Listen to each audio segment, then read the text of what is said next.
Well, good morning, everybody. We'll take like one more minute and then we'll get started.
All righty. I'll go ahead and call the meeting to order. Clerk, will you call the roll? Corliss. Here. Holly Burton. Rouse. Here. Staff. Here. Stead. Here. Willett. Here. 5 present, 1 absent. Thank you. Okay, so we've got our budget workshop. Welcome, everybody. It's good to see all of our department heads, other staff involved in this. Welcome. We've got a workshop today, this morning, before our council meeting at noon. The first item is a long item. We got 2 hours scheduled, Eric and Alicia. Welcome. Good morning. To walk through the budget, as we've discussed, to provide quite a bit of follow-up from our last workshop. But before we kick off, I just want to say, in addition to thanks to the team that's helped us put this together, that we all know, and I said at my State of the City and have said since, that there's a lot of uncertainty right now, and particularly our residents, like every other, and our city, like every other city in the state, is really looking hard at how we continue to do what we've always done, which is take care of people, put them first, take care of people, invest in our neighborhoods and people in smart ways, and make sure that we can weather challenging times. And as Boiseans always do, we take these challenges, turn them into opportunities, but particularly with the more and more regulations, requirements, and frankly, challenges that the state has provided. Every city in the state is struggling to do what we intend to do, which is invest in our cities and ensure that we're prosperous in the long run. This budget takes all of that and does it. And I want to be clear that as our cost of living rises and there is uncertainty, the city is focused. This budget is a reflection of our values as well as priorities. It invests in public safety, in parks and open space and pathways, in housing and affordability, recognizing the basics that our residents need, that they deserve, they expect to be able to thrive in this community, while thinking about not only the needs of the moment, but what we have to do to set ourselves up for success in the long run. We've tightened our belt. We've made targeted priority investments with this budget. We've had a lot of discussions about what those ought to be, how we address the challenges of today and think about what's needed tomorrow. And we're doing this in ways that put people first, that do protect us as a city and our assets through uncertainty, and looks optimistically to the future. So look forward to the follow-up, the discussions, the work that we've all done together, coming together to the workshop and with the advancements that we make today. And then look forward to talking with the public more about this and hearing from them in July. So with that, I will pass it over to you.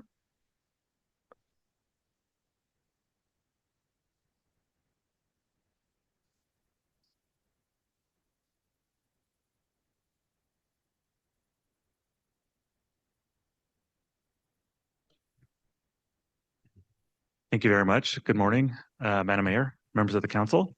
We're excited to be with you this morning to do an overview of the fiscal year 26 proposed budget. Throughout the presentation that Alicia and I are going to give, we'll start with an overview, then we'll dive deep into the FY26 proposed budget. We'll talk about some themes and priorities. We will go through an overview on the operating budget, and then we'll hit the capital budget. And then, as the mayor mentioned, there are going to be some other topics. We'll dive deeper into employee compensation. I'll do an overview on ERP, and then we'll aim to end with a summary and motions. To do an overview of the overall process that has led us to today, this is the third targeted discussion with the City Council we've had. We did an overview in March on FY26 financial conditions. We did our first workshop on May 20th, and here we are today on June 24th. We released the budget document on Friday, June 13th. We've also gone through a public engagement process. We opened the budget feedback website to the public on April 11th. All feedback has been shared with the City Council throughout the process. The next step after today would be to advance to the public hearing. That public hearing is scheduled for July 15th.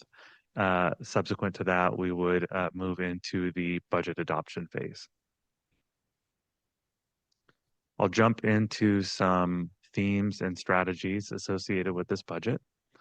Again, first though, we did release this budget on June 13th. It's available on the website. I'll note, as I often do, that there are also opportunities for the public and for the council to interact with the current year budget through the city's budget transparency tool called Open Book. We have a link to that, and we share that also every time we do a quarterly report. As the mayor mentioned, fiscal year 26 budget build did come with some certain challenges. We did see, and we continue to see, rising costs and costs that are outpacing revenue growth. A theme that we've seen is structural imbalances. We'll be talking about that throughout the course of the morning. We're also continuing to see aging infrastructure and a growing deferred maintenance backlog, which has resulted in some of the recommendations, both property tax and the capital fund recommendations. The mayor mentioned that we're, in an economic uncertainty, a climate of economic uncertainty, and we've also felt certain impacts of statewide legislation. The challenge of meeting service demands continues to rise. And we have also seen pretty rapid increases in certain non-discretionary costs. There are investments included within this budget to maintain workforce competitiveness, and we'll speak to that a little bit later this morning, as well as to ensure reliable service delivery. And this last bullet point basically speaks to the point that we generally have a pretty small amount of budget flexibility in comparison to the overall budget. Usually it's between 2 to 5%. We were just south of 2% going into fiscal year 26. So limited amount of flexibility for the investments that are included. Eric, Madam Mayor, excuse me. Yes. Eric, and if you have a slide later that's talks about our contingency accounts, you can defer this question to later, but given like the economic situation and impact of state legislation, could you speak about the city's preparedness related to what you're putting into contingency accounts? I think Alicia told me yesterday that in property tax contingency that we might be increasing that rather dramatically. So I'd just like to get a good idea of how we think about contingency, what we have set aside, and what we would do in a situation if we were faced with similar budget constraints to what the state legislature has kind of found themselves in this summer. Sure. Madam Mayor, Council President, we do have another slide on that. I can speak to it at a high level here. first and foremost, we have our cash flow reserve. Our cash flow reserve is set at a level equivalent to approximately 8% of general fund revenues. So approximately 30 days of flexibility there. That cash flow reserve is approximately $22 million. And the goal is to never have to dip into that. We also have an economic uncertainty reserve, and we have an unallocated operating contingency, both which are funded at levels they have been in prior years. But we have also been able, through not having to utilize those due to conservative budgeting practices, we've been able to rebudget those. And the hope would be that we'd be able to rebudget those into fiscal year 26 prior year amounts to augment what we're including in fiscal year 26. So there are different strategies we have in place that I think we could hopefully weather a storm if we were to encounter a severe reduction. Madam Mayor, Eric, I think I may have more questions on that later, but we'll let you get through your presentation. A little more on kind of the budget balancing environment. We've shown this slide in the past. Really, the takeaway here is that growth in our expenditure categories are outpacing growth within our revenue categories. Within revenues, you can see the three primary revenues that are available for general purposes: sales tax, liquor tax, and property tax. Property tax, we have limitations, both from an annual growth perspective of 3%, which is a longstanding limitation, as well as newer limitations attributable to House Bill 389 from approximately 4 years ago. We also have sales tax and liquor tax, reduced levels of growth.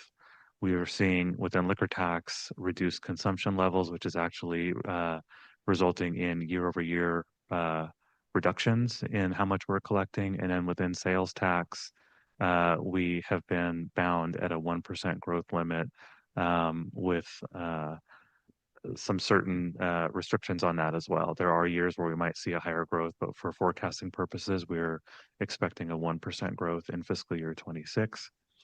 On the expenditure side, in the past, we have invested in personnel, both adding new FTEs as well as maintaining competitive compensation, both from a salary perspective as well as through health insurance.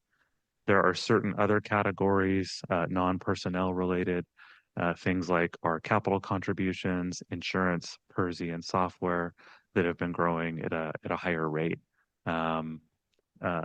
I've made a theme, and Leisha has made a theme in prior presentations about talking about insurance, PERSI, and software. We'll talk more about that as we go throughout the morning. So some high level on the approach for developing the fiscal year 26 budget. First and foremost, prioritizing the city's most urgent needs, while simultaneously striving to minimize disruption both to the community and to our employees. The recommendations included in the fiscal year 26 are also intended to build resilience by anticipating rising costs and mitigating risk, and also to allow flexibility in future years, reshaping the forecast again to encourage long-term health within the general fund. Looking at the fiscal year 26 budget at a high level, you can see tax-supported funds within the general fund make up about $331 million. That is a 1.1% increase from the fiscal year 25 adopted. I'll speak in just a moment as to why that's a lower level than we might expect. And then capital fund investments of $51.4 million. That's approximately a 50% increase from fiscal year 25. Looking at our enterprise funds, there's a combined investment of just south of $510 million at $507 million. All other funds at approximately $58 million. We have a total budget of just south of $950 million. and we have 2,133 full-time positions, of which 16 are new within this budget. Looking at the expenses by fund, you can see the enterprise funds make up over half of the overall budget, about 54%. The general fund, which is going to be the focus of this morning's presentation, representing 35%, and then capital and other funds combined at 11%. On the bottom right of this slide, you can see expenses by category. It's three fairly even slices of the pie, with capital being approximately a third of the overall budget, our personnel representing just under a third, and then maintenance and operations, we can think about that as being all non-personnel and non-capital expenses, representing just over a third of total expenses. I'm going to now do a deeper dive into general fund revenues. I mentioned just a minute ago that the overall budget is $331.3 million. On this slide, you can see that broken down by category, and you can see the year-over-year change. You can see that carry forward is down significantly from last year. And I do have a slide to speak specifically about that. That's one-time funding. Last year, we had a higher degree of one-time funding built into the budget. We also have a reduction within other revenue. That is a 52% year-over-year decline. That is really nothing to be alarmed about. In fiscal year 25, we had ARPA revenue that was budgeted within the general fund. While there still may be a portion of that we need to carry forward into fiscal year 26, we would do that as part of our year-end close process, and therefore it's not reflected within the adopted budget here. We do have some modest growth in some of the other categories. You can see sales tax. I mentioned the 1% growth. Departmental revenue at 2.8%. I have a dedicated slide on that in just a few minutes. Internal charges at 9%, and then property taxes at 7%. The cumulative effect of all of that is a 1.1% change year over year. As we look at the overall general fund just for fiscal year 26, you can see that property tax makes up approximately 60% of our overall general fund revenues. It's far and away our largest revenue category. You can see departmental revenue at 13% is our second largest, and then sales tax at 8% of our overall revenues. On the right-hand side, we've broken apart our revenues into three categories: those that are available for general services, service reimbursements, and then those other categories that are not counted upon for ongoing budget balancing. You can see that approximately 73% of our budget is available for general purposes. Again, the vast majority of that being property tax. We have seen lower growth within sales tax, liquor tax, and then franchise fees have been generally flat historically. Approximately a quarter of the budget is service reimbursements and not necessarily available for general purposes. That would include departmental revenue and development fees and internal charges. Those three categories, the revenues in those three categories are to offset expenses also included within the budget. And then that last 3% includes carry forward and fund balance. That's because that is a one-time funding stream, fines and forfeitures, and other revenues, which are less dependable. Looking at carry forward, I did speak to a pretty significant year-over-year decline in terms of the amount that we are including in the proposed budget. In fiscal year 25, we had approximately $9 million built in. Fiscal year 26, we have 1.2 million. There's a couple of reasons for that. One is we have been striving over time to be as proactive with our resource allocation as possible and to minimize the amount of funding we have as a surplus at the end of the year, and we've been very successful in that regard. The other thing is we have looked at our approach to budgeting vacancies, And at the same time, we've seen declining vacancy rates. So we have baked into the budget a higher vacancy factor or planned number of vacancies. And we have been largely successful in filling our positions. So for that reason, we have, that lower amount of $1.2 million in one-time funding. We are continuing to evaluate our vacancy levels as well as our overall expenditure levels. As we get more data, as we get closer towards the end of the year, we may bring forward an IBC for City Council consideration to utilize anything above and beyond that 1.2 million, should we have that available. Madam Mayor, Eric, could you repeat the difference? Like I talked to Alicia about this yesterday. It was 9 million out of the norm on this. Just seemed higher than usual, higher than I would have expected.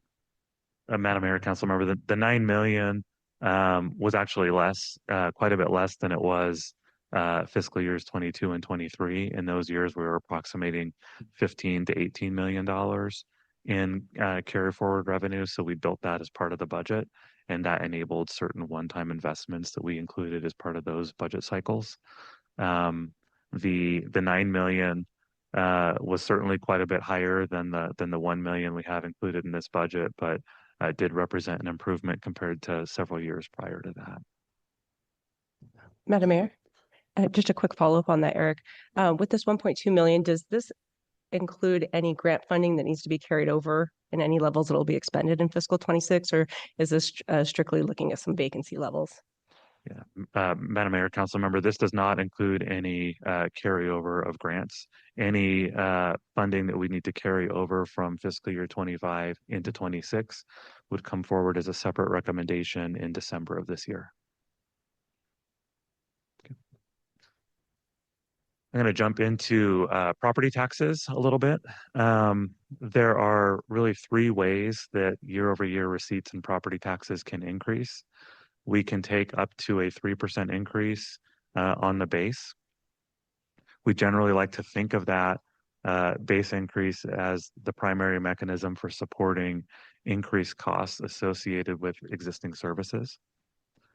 We also can increase our property tax budget when we see new construction, annexation, or retiring urban renewal districts.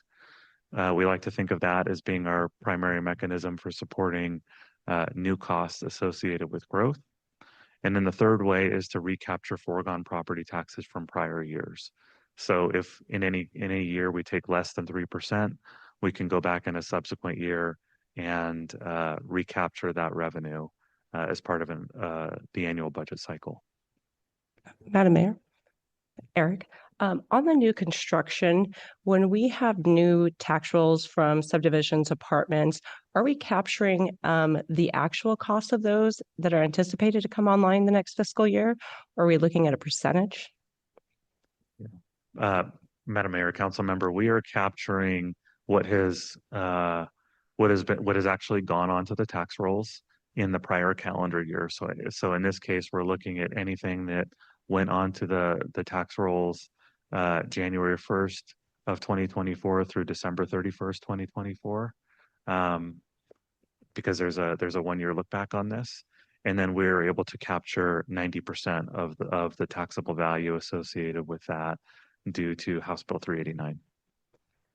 Madam Mayor, follow-up. Eric, do we have a category that captures that or additional information that shows that new tax rolls that are going to come on that we capture within our property taxes? I guess as that subset. Yeah, Madam Mayor, Council Member, I do have that number in just a moment. Perfect. Thank you. Yeah. Looking at property tax growth and our historical, what we've taken in terms of a growth.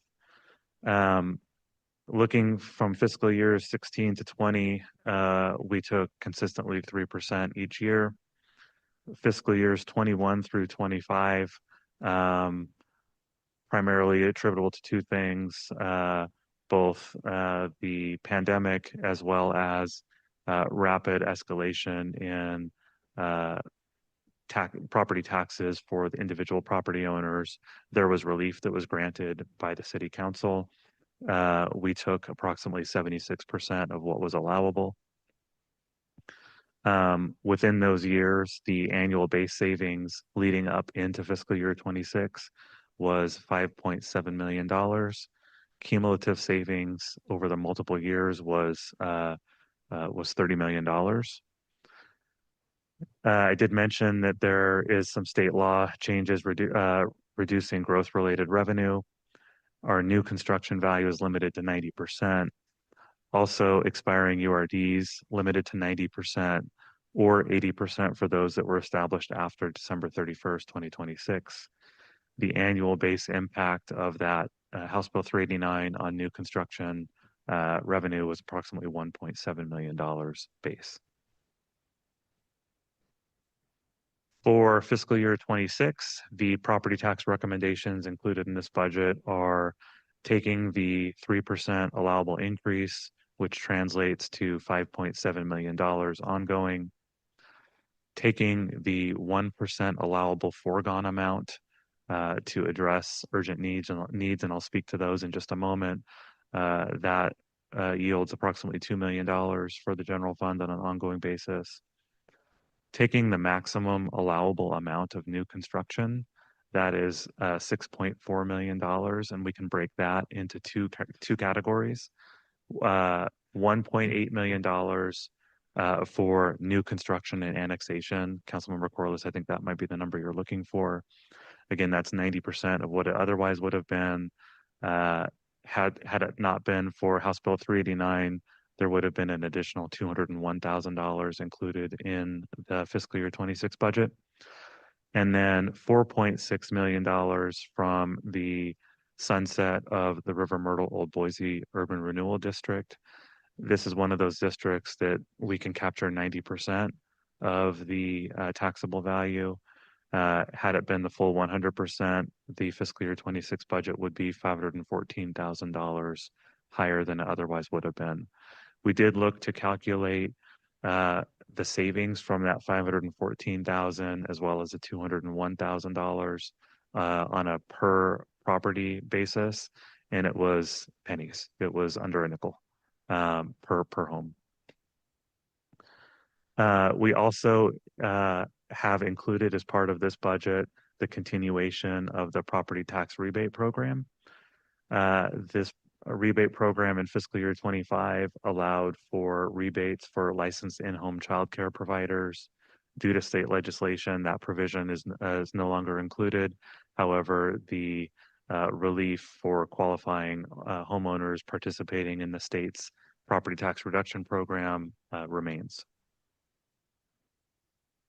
Madam Mayor, quick question, Eric. You may not know this, putting you on the spot, but just over your time, the state requirements for who qualifies for that circuit breaker program, there's a income maximum that they can make each year. That's, I believe, $37,810 a year. To your knowledge, has that increased at all recently with wage growth that we're seeing in the market? Madam Mayor, Council Member, I can look to get specific numbers for you. It has, I can recall one time where it increased. I can also recall several years where it did not increase. Most years it has not been increased or been indexed. So it has been relatively flat. Great, thanks. As we look at the average residential property within Boise, the blue bars on this chart represent the taxable value of the average priced home. The average assessed value has increased by over 150% from fiscal year 2016 to fiscal year 2026. We started to see property tax levels reduce beginning in fiscal year 2024 after several years of increases. And we expect the fiscal year 26 tax on the average price home to be significantly lower than the 2023 peak. That reduction is attributable to three things. It's attributable to statewide relief.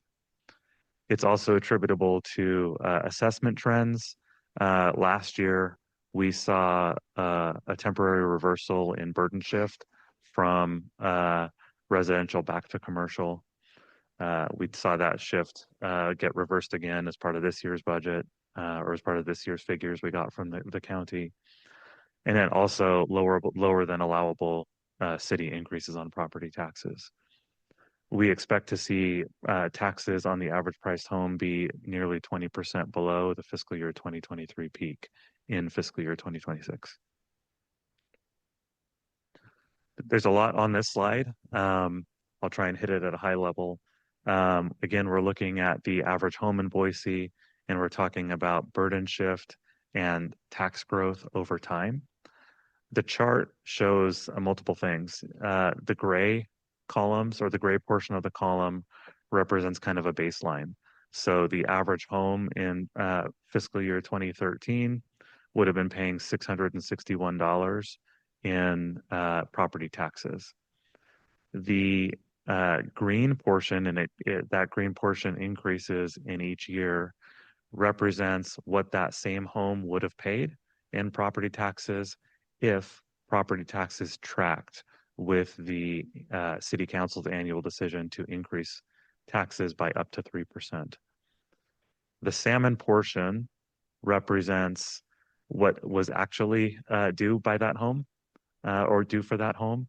And you can think about that salmon portion as being attributable to burden shift, because anything above and beyond the 3% for the average home, or the elective increase that the city takes, historically 3%, anything above and beyond that is burden shift.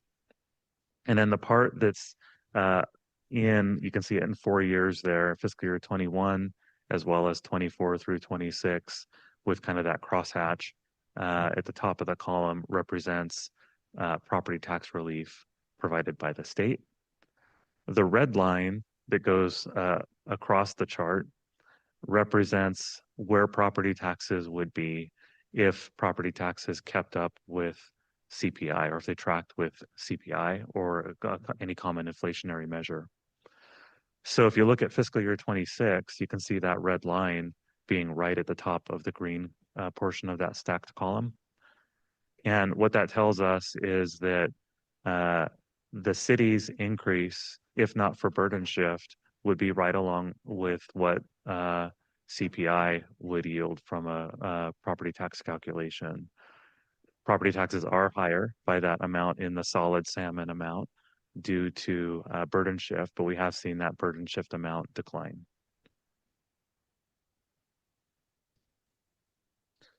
The fiscal year 26 budget includes, as I mentioned, funding for the continuation of the property tax rebate program. Since the program's inception, residents approved for the circuit breaker program have been eligible to participate. We would bring forward an ordinance later on in the fall for city council consideration with the program parameters. The most significant change, again, would be the elimination of the licensed in-home childcare provider provision that was included as part of this budget. The amount of funding that's included in fiscal year 26 for this is $900,000.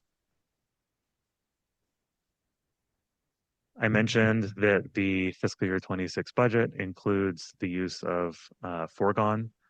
That $2 million in additional revenue is primarily being used to augment our annual transfer to the capital fund. On average, that annual transfer has been increased by 1.6 million as you look at the 10-year forecast. Other investments included from that 2 million include a police technology optimization. There is a full write-up on that included within the budget document. Partial funding for that of about $365,000, the rest coming from other taxpayer resources. Investments in artificial intelligence. I know that there were some questions on that at the May workshop, which Kyle was able to answer, but that is $61,000 in base funding.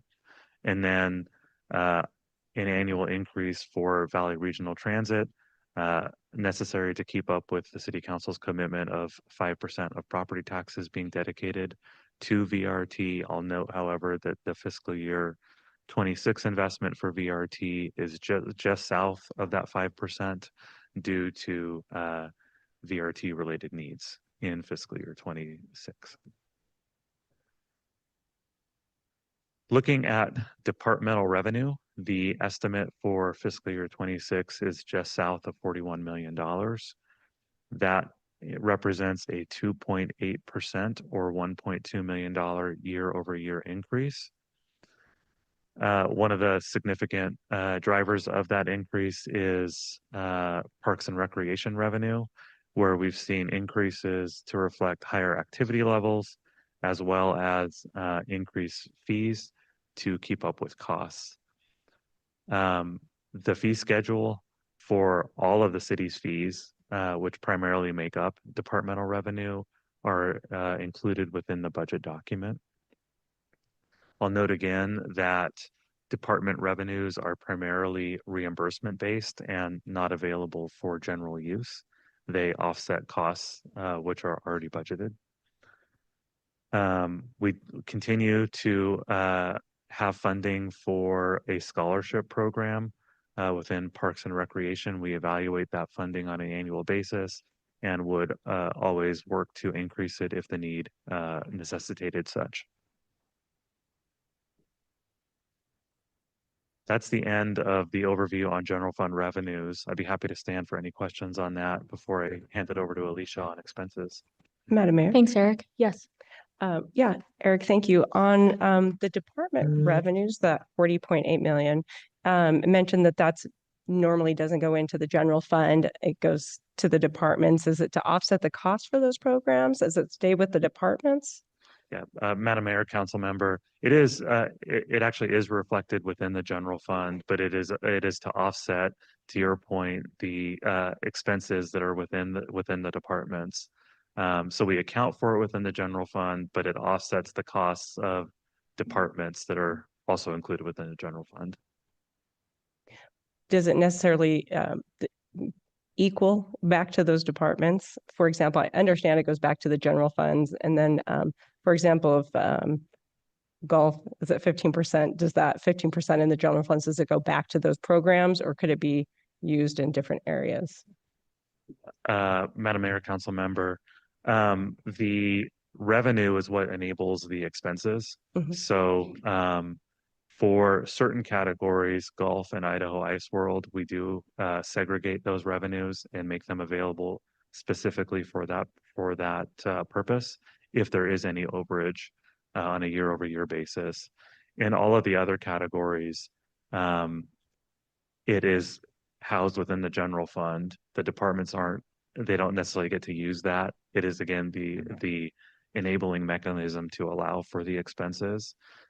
State code does not allow for department revenues or for fees to be in excess of the cost of service. So in the vast majority of our expenses, they are far below the cost of actually providing the service. Yeah, thank you. Thanks, Eric. Good morning, Alicia.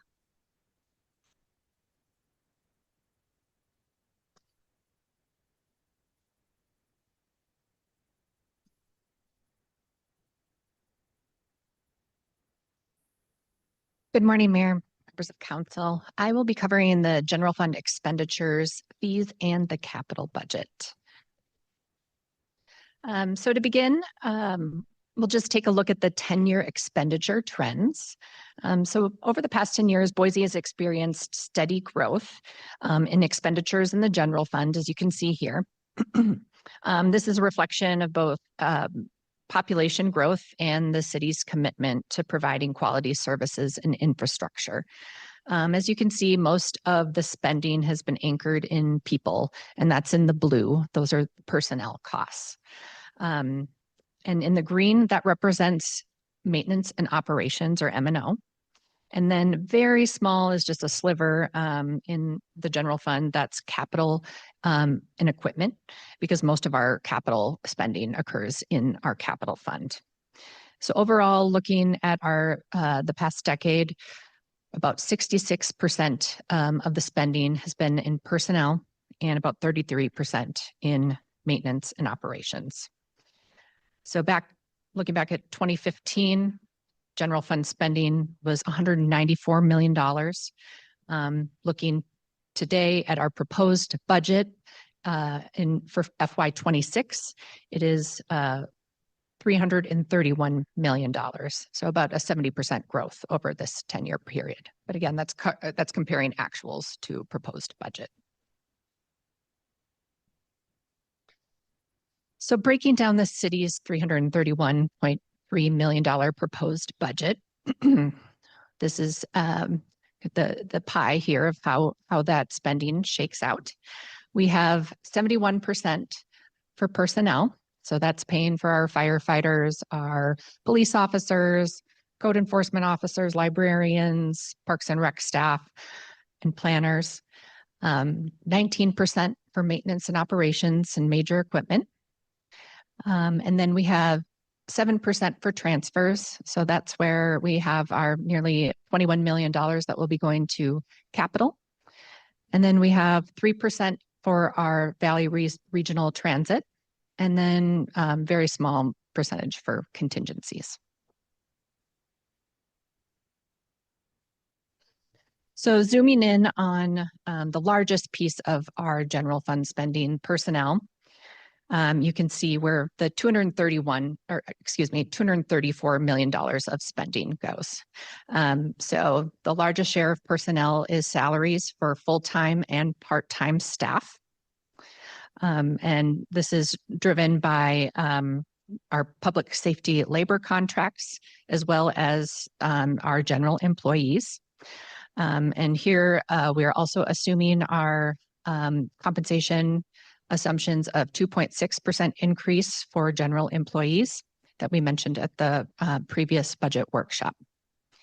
18% of our personnel spending is on health insurance. We have 15% is for our post-retirement employment and retirement benefits. So this is where our PERSI expenses show up.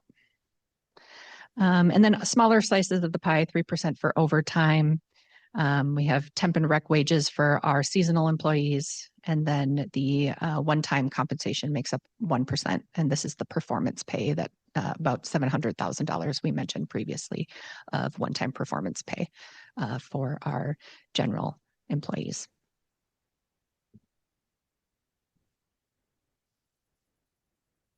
So this slide highlights a core tension that the city is facing. That personnel costs are rising. So the blue line is everything that we saw on the previous slide. And that is that personnel costs are rising, and relative to the orange line, which is the property tax, our largest revenue source. And that gap is growing.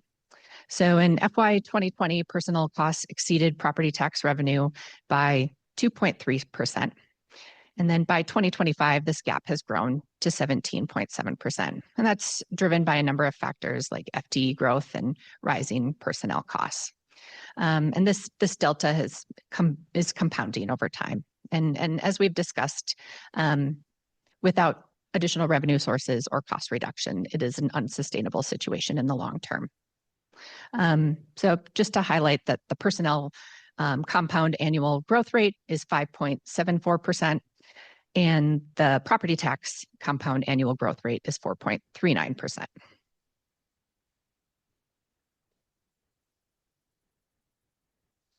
Taking a look now at the general fund staffing growth trends. Here, the blue bars show the number of new full-time equivalent positions added each year. And then the orange line shows the trailing average. For 2026, we're proposing just 16 new positions, which is the lowest in over a decade. And these are the targeted positions that really represent the city's commitment to ensuring continuity of services and fiscal responsibility, and really attempting to not increase that gap that we saw on the previous slide. Um,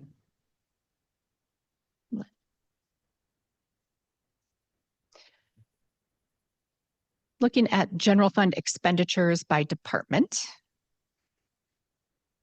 we can see here, unsurprisingly, public safety makes up the largest share of general fund spending, at over half of our general fund. We have the green bar is fiscal year 2026, our proposed budget, and the blue bar is fiscal year 2025. You can see here that department budgets are largely flat from 2025 to 2026, with the exception of a few key investment areas, which I'll go into more detail in a second.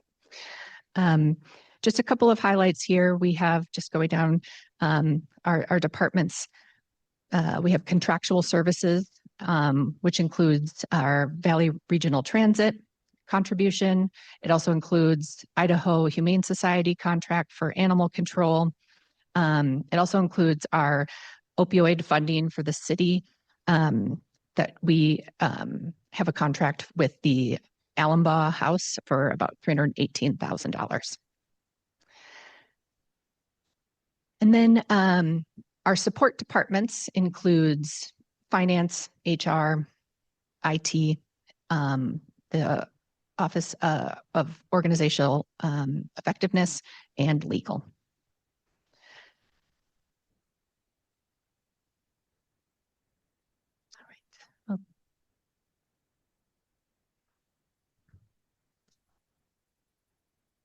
And then just a couple of notes on our cost growth considerations. This is a slide that we've shown before, but just to make you aware of, there are some cost considerations in some of the categories that are largely non-discretionary for the city. And these are costs that are growing faster than our 3% annual property tax. And our property taxes are obviously our largest revenue source. And software, we are seeing average costs rising approximately 80% since the 2017-2019 timeframe. Fuel is an expense area that's been rising approximately 50% since the 2017-2019 timeframe. And then insurance, and this includes property liability insurance, which is also increasing at about, has been about 80% higher since that timeframe. PERSI is a cost area that we've talked about. The PERSI board met in May, and they made a decision to change the contribution rates. First, to delay the increase from July 2026 to July 2027. And then they also decided to delay the second increase from July 2027 to July 2028, and then reduce that second increase by 2/3. So our 2026 budget assumes those changes. The impact to the 2026 budget is about $500,000, and those savings we directed to the capital fund in 2026.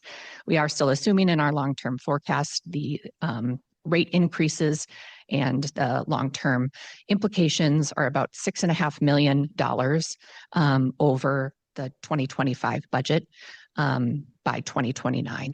And so the long-term implications of PERSI are still very significant, and one that we still are considering, and a growing consideration, of course, for the general fund in the long run.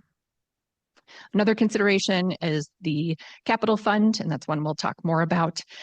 The transfers that we have been making to the capital fund are just simply not keeping up with inflation. Capital costs are increasing. The construction market is very difficult, and so if we were to simply keep pace with inflation, capital transfers would need to increase approximately 15%, excuse me, to keep pace with those costs.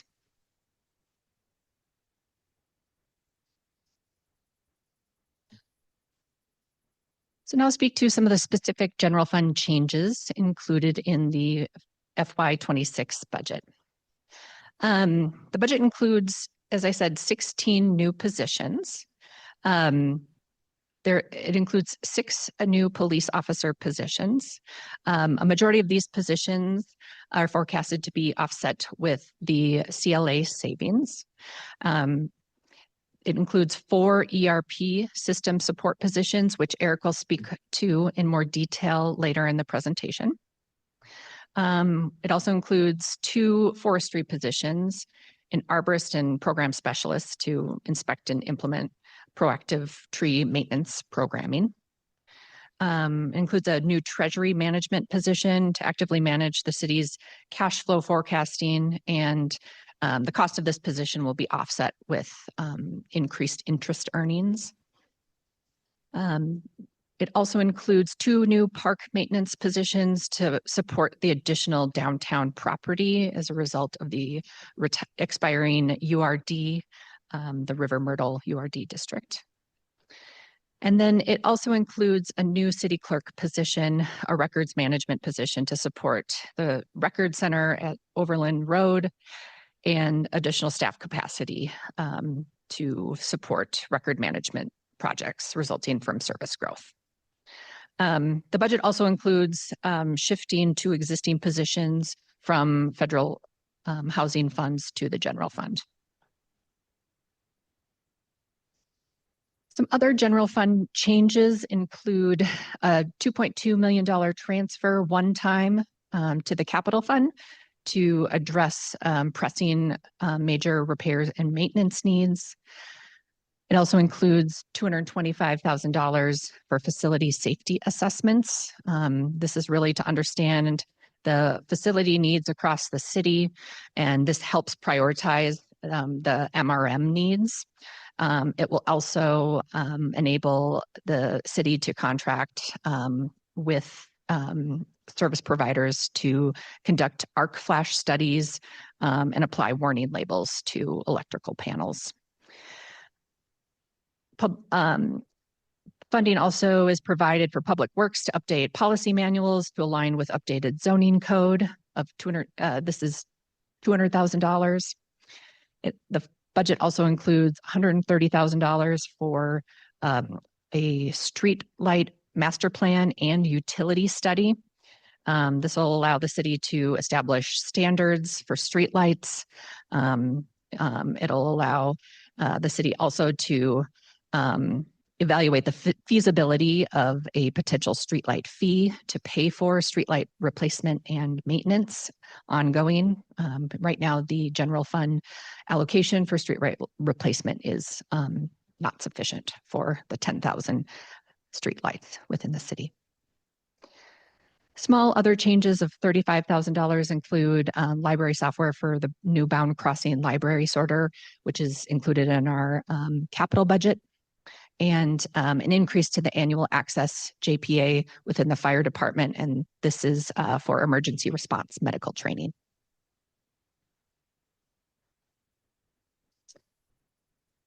This slide highlights one of the priority areas of this budget, which is risk management. So all of these items just specifically targeting mitigating risk for the city. One is investment in police technology modernization through an Axon technology. This includes TASER and virtual reality training, which aims to reduce officer and community injuries, lower the risk of critical incidents, and ultimately curb litigation and insurance claims. It also includes cloud-based software to improve cybersecurity and just overall streamline work and retire old systems within the city. We also have the forestry management that I mentioned previously, the facility assessments, MRM, and then the risk and workers' comp fund contribution of $1.5 million. And this is to stabilize the risk and workers' comp fund to cover losses that fall within the city's self-insured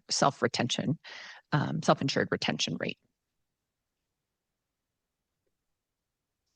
So this slide is in response to a question that came from the previous budget workshop that dives into the police investments specifically relative to the 2025 budget. So just to orient you to the slide, the left column is expenditures. The next column is FY25.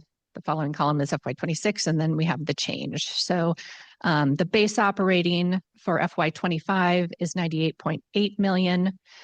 And then the criminal investigation staffing, and then we have their police technology.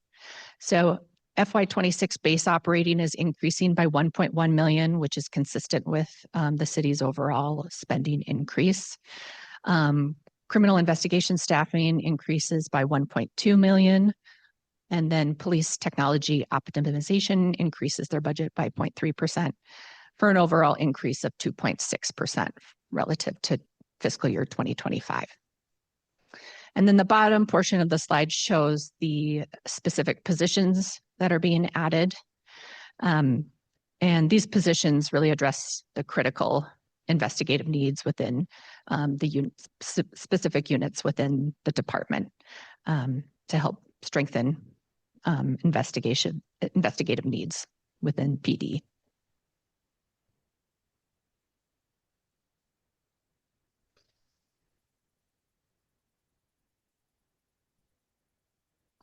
So as Eric mentioned, we do have some funds set aside preparing for economic uncertainty. We have our economic uncertainty contingency of $250,000 to be responsive to unexpected inflation or revenue volatility. We have unallocated funds of $500,000 for any other unanticipated needs. And then, of course, City Council strategic planning at your discretion. Madam Mayor, Alicia, could you help me understand the difference between this and the 8%, the 20 million or so that Eric mentioned earlier? Could you help me understand how we treat those differently? I think sometimes when we see these amounts, we're like, I don't know if that would be enough, but it seems like we've already have another contingency fund. How do you look at those differently?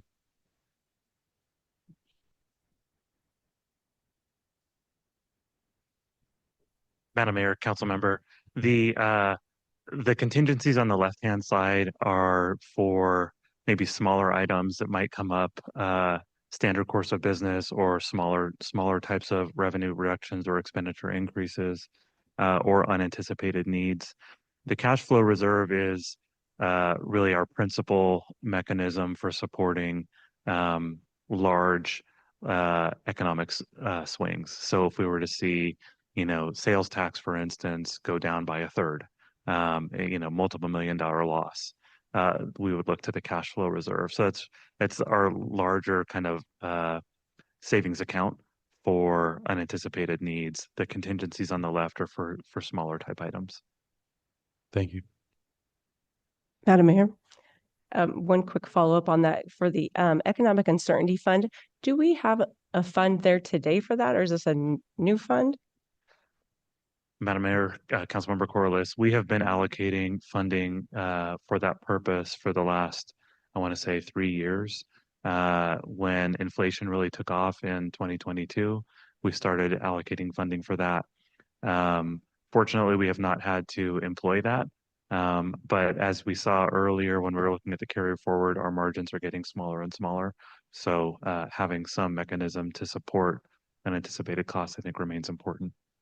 And do we have a balance in that account today of that one or unallocated? Madam Mayor, council member, we include a balance on a quarterly basis within our quarterly reports. From memory, when I can come back if this is incorrect, the unallocated is, the economic uncertainty, I believe, has $500,000 in it, which is 2 years worth of rebudgets.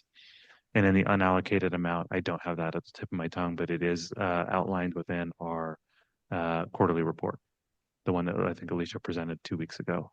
So okay, great, thank you.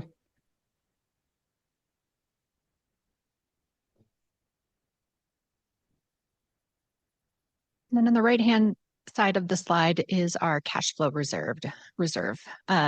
A proposed change along with this budget is more of a budgetary technical change of filling the reserve with end of year funds instead of pre-funding at the beginning of the fiscal year. So just kind of a more adaptive, cash efficient strategy. It shouldn't be a problem. We generally have funds at the end of the year, and we don't see a problem achieving the 8% of general fund revenues. Now move on to fees and charges.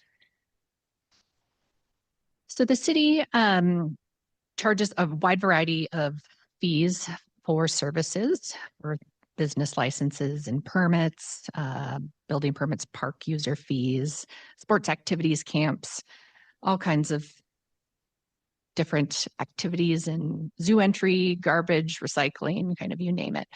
And this spans both the general fund, the waste water or water renewal fund, and other funds as well. So some key points here. We have all the fees, not all of our fees, but most of the fees are in our book, even those that are not changing. And as Eric mentioned, state law requires fees to reflect the actual cost of service. So we cannot be making a profit off of these fees. When fees change, most of them are to keep up with the cost of providing that service. Fees that are excluded because they're either required by ordinance or they are complex. They could be valuation based, and they are displayed in separate tables. So we have those available elsewhere. Fines are also excluded, and they're not subject to the public hearing process. We do have them available online on our open book transparency tool. A public hearing is required for new fees or those that are increasing by more than 5%, and that is scheduled for July 15th.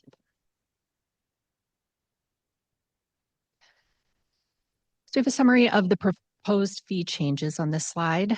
Overall, there are 1,385 total fees. 712, or over 50%, are increasing. 605 are remaining unchanged. 23 are being eliminated. 42 are new and 3 are decreasing. So some highlights from the general fund. There are no PDS fee changes due to a fee study that is occurring and I think is wrapping up and will likely be brought to council very soon.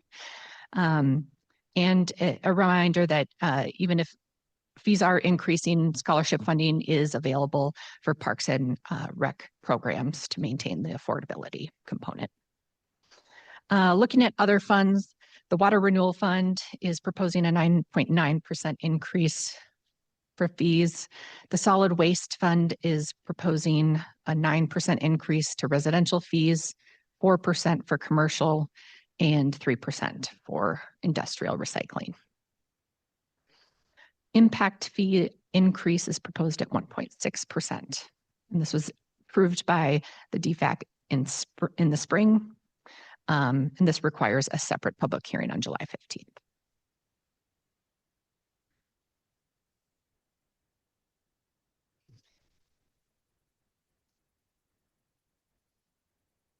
All right, now turning to the capital fund. So similar to the general fund, the capital fund is also experiencing a structural imbalance. So the primary revenue source for the capital fund is the general fund transfer. But the general fund transfer, as I mentioned, is not keeping up with the expenditure pressures. The expenditure pressures being major equipment, major repairs and maintenance, and then larger scale capital, standalone capital projects. And so we are making recommendations through this capital budget to incrementally increase the capital fund contributions, which this budget does, to prioritize major repairs and maintenance, to prevent costly failures and extend asset life, which this budget does as well, to limit new projects and pursue alternative funding. So looking at the capital fund revenue in the 2026 budget, it's proposed at $33.2 million. It is a 25% increase in the capital transfer relative to 2025. So the green bar is FY26, the blue bar is FY25. The impact fees are right above the general fund transfers, and they're increasing at 41% or 5.3 million to fund 5 key projects that we'll share in later slides. So this slide overall just shows our intentional investment here to fund the critical needs of the city. So on the next slide, we'll share where those funds are going. The total capital budget of $46 million.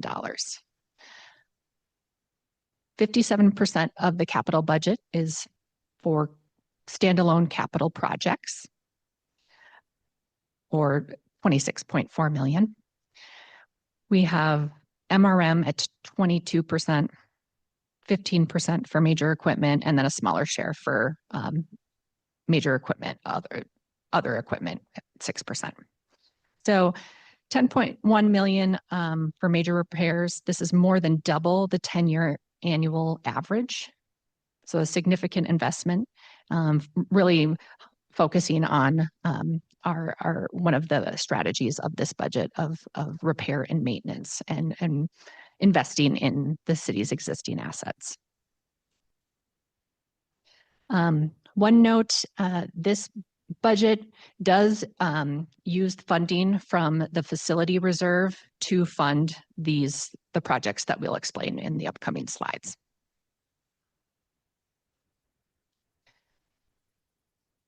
So for major equipment, we have a little look back to fiscal year 2022.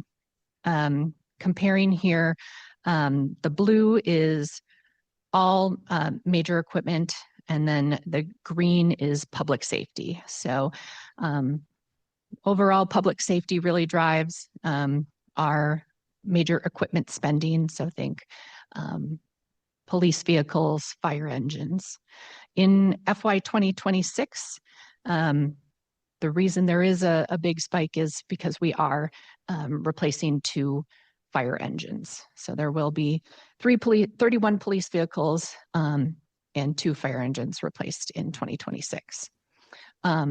Other major equipment that's replaced includes for parks, IT equipment, some for library, and then we also have some funding on the bottom line just for unanticipated inflation or tariff-related costs.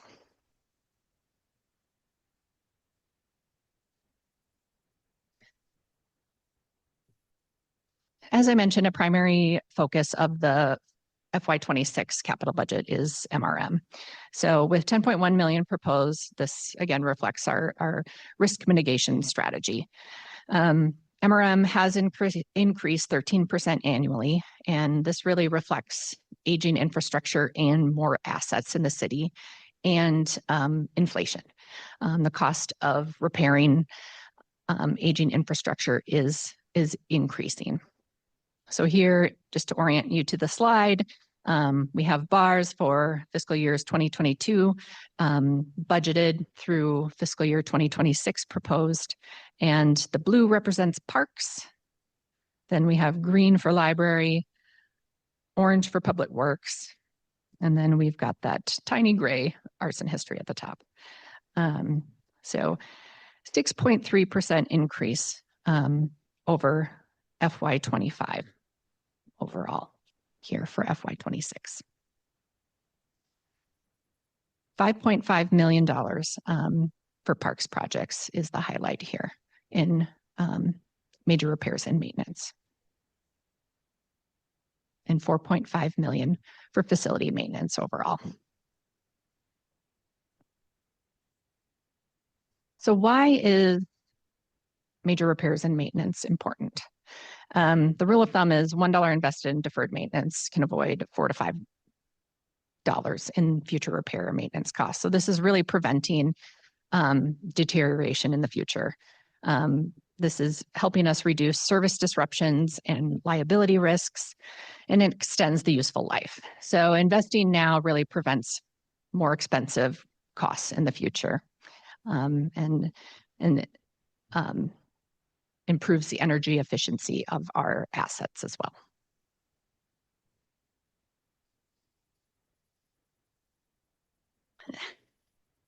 And the final category of capital projects, this takes the largest share, the 26.4 million.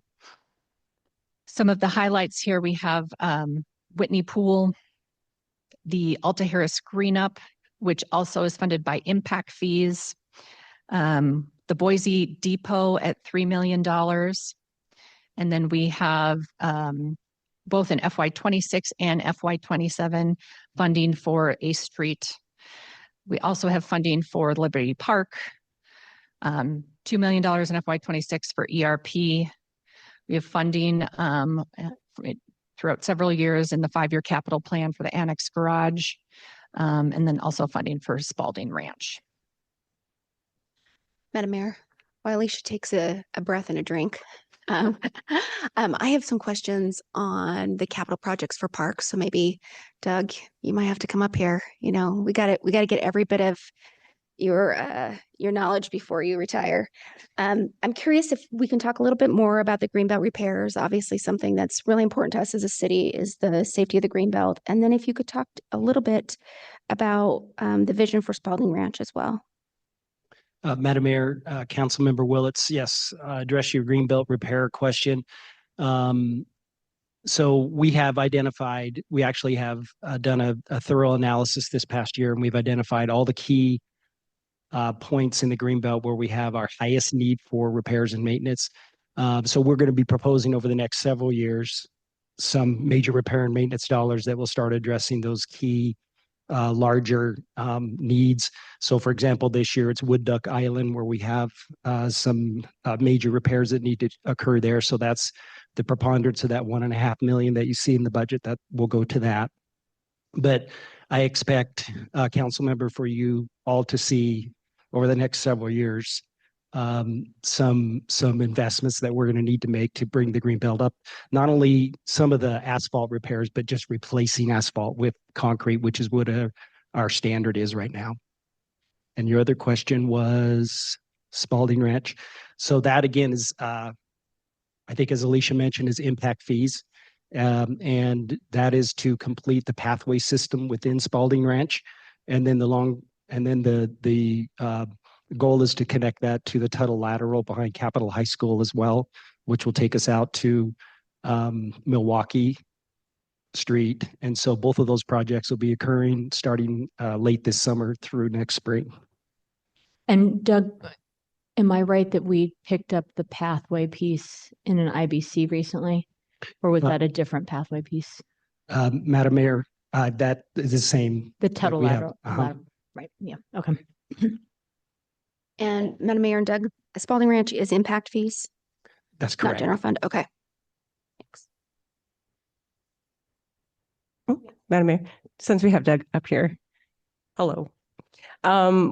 Question on, I guess it's the major equipment. I think for Parks and Rec, we have 1.7 million allocated in there for vehicles and equipment. Can you help us understand where that's, is that end of life equipment? Is it new equipment because the amount of parks we have? Can you talk? Madam Mayor, council member, yes, it's all the above. It's vehicles, it's mowers, all of our standard equipment we use to maintain parks. So it's both working with our fleet services team on service life and what needs to be replaced, as well as new equipment. But yes, it's really all the above of what you see at golf courses. You see it working in our parks at Ice World, all of our locations. Madam Mayor, Doug, quick follow-up.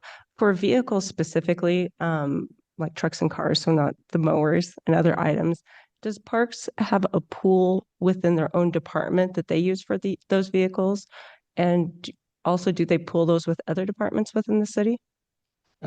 Madam Mayor, Council Member Corliss, yes, we do have a pool of vehicles that our team can use to go back and forth to City Hall or to other locations, and that includes both cars as well as trucks. We do not currently share that pool with any other departments. And it really just meets the basic need, quite honestly, of what we have needs for in our department. Thank you. Thanks, Doug. Thank you. Thank you.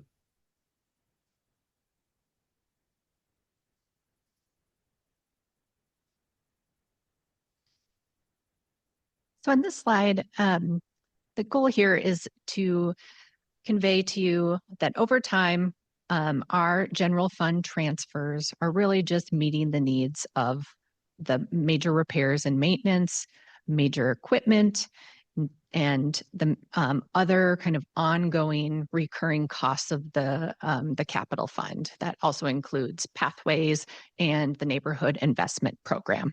So the general fund transfer is the blue bar, and on the right is the orange bar, the base spending. So recurring costs have been steadily increasing as MRM needs have been growing due to aging assets, more assets as the city's been growing, and due to inflation as well.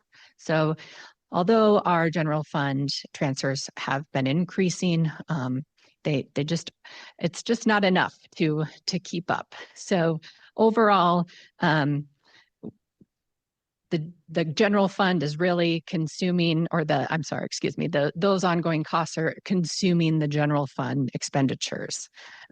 So in order to fund standalone capital projects or major other capital investments, alternative funding opportunities are needed, or additional capital transfers are needed from the general fund to really increase the funding within the fund.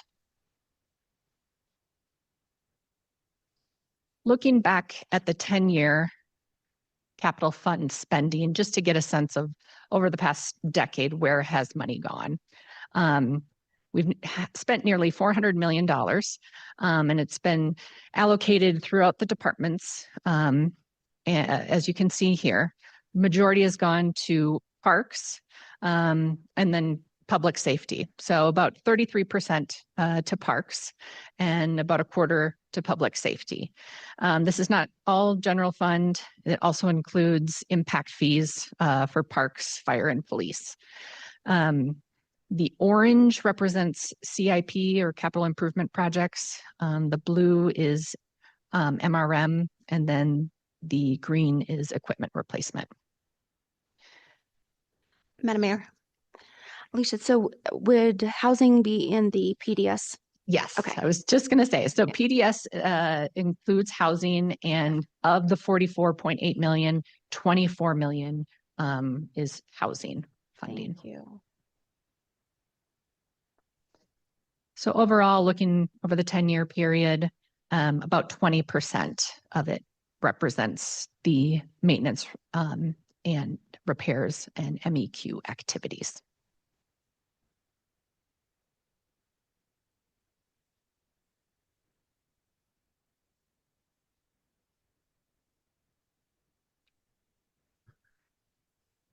So just to wrap up, this is our final slide, summarizing the principles of our budget build for FY26. And here you'll see the four guiding priorities. We prioritize the city's most urgent needs, and that's reflected in our increased capital transfers, the police staffing, technology, additional funding for maintenance of facilities, the city clerk support. Another priority area is to minimize disruption to the community and employees. That's reflected in our compensation package that you will hear more about from Sheena in a minute. ERP as well, that you'll learn more about as well. Our property tax rebate program, as well as the MRM focus. Another strategy is to build resilience by anticipating rising costs and mitigating risks. We are doing that by focusing on insurance, or the software, anticipating software, the PERSI increases that we're accounting for our risk management fund stabilization and the facility risk and safety assessments, as well as tree inspection and pruning. And finally, reshaping the forecast to strengthen the city's long-term stability. We're leveraging the foregone property taxes, accounting for departmental revenue. And as Eric mentioned, particularly next year, we'll be shifting our fee strategy by ensuring that our fees are keeping up with our costs. And that will help shape our long-term forecast as well. And as well as our compensation planning to ensure that we're balancing our ability to be aligned with the market as well as to stay stable with our long-term forecast. So overall, it's a budget that is balancing our service demands of today with the long-term financial sustainability. So I thank you for your time, Madam Mayor and members of the council. I'm happy to take any questions. Madam Mayor, first of all, Alicia, Eric, thank you so much. This is very complicated, lots of pieces. Thank you so much for putting it together in a way that's digestible and as easy to understand as possible. I'm curious, and maybe this is a greater city question. We've got a couple things converging here. We have higher personnel costs and lower property tax revenue. We also have higher costs for capital and, not as much funding as we thought. Overall, what are the answers to those two questions? And particularly the personnel. I think the capital funds, we have options, but the personnel one, I'm befuddled on what we can do on that.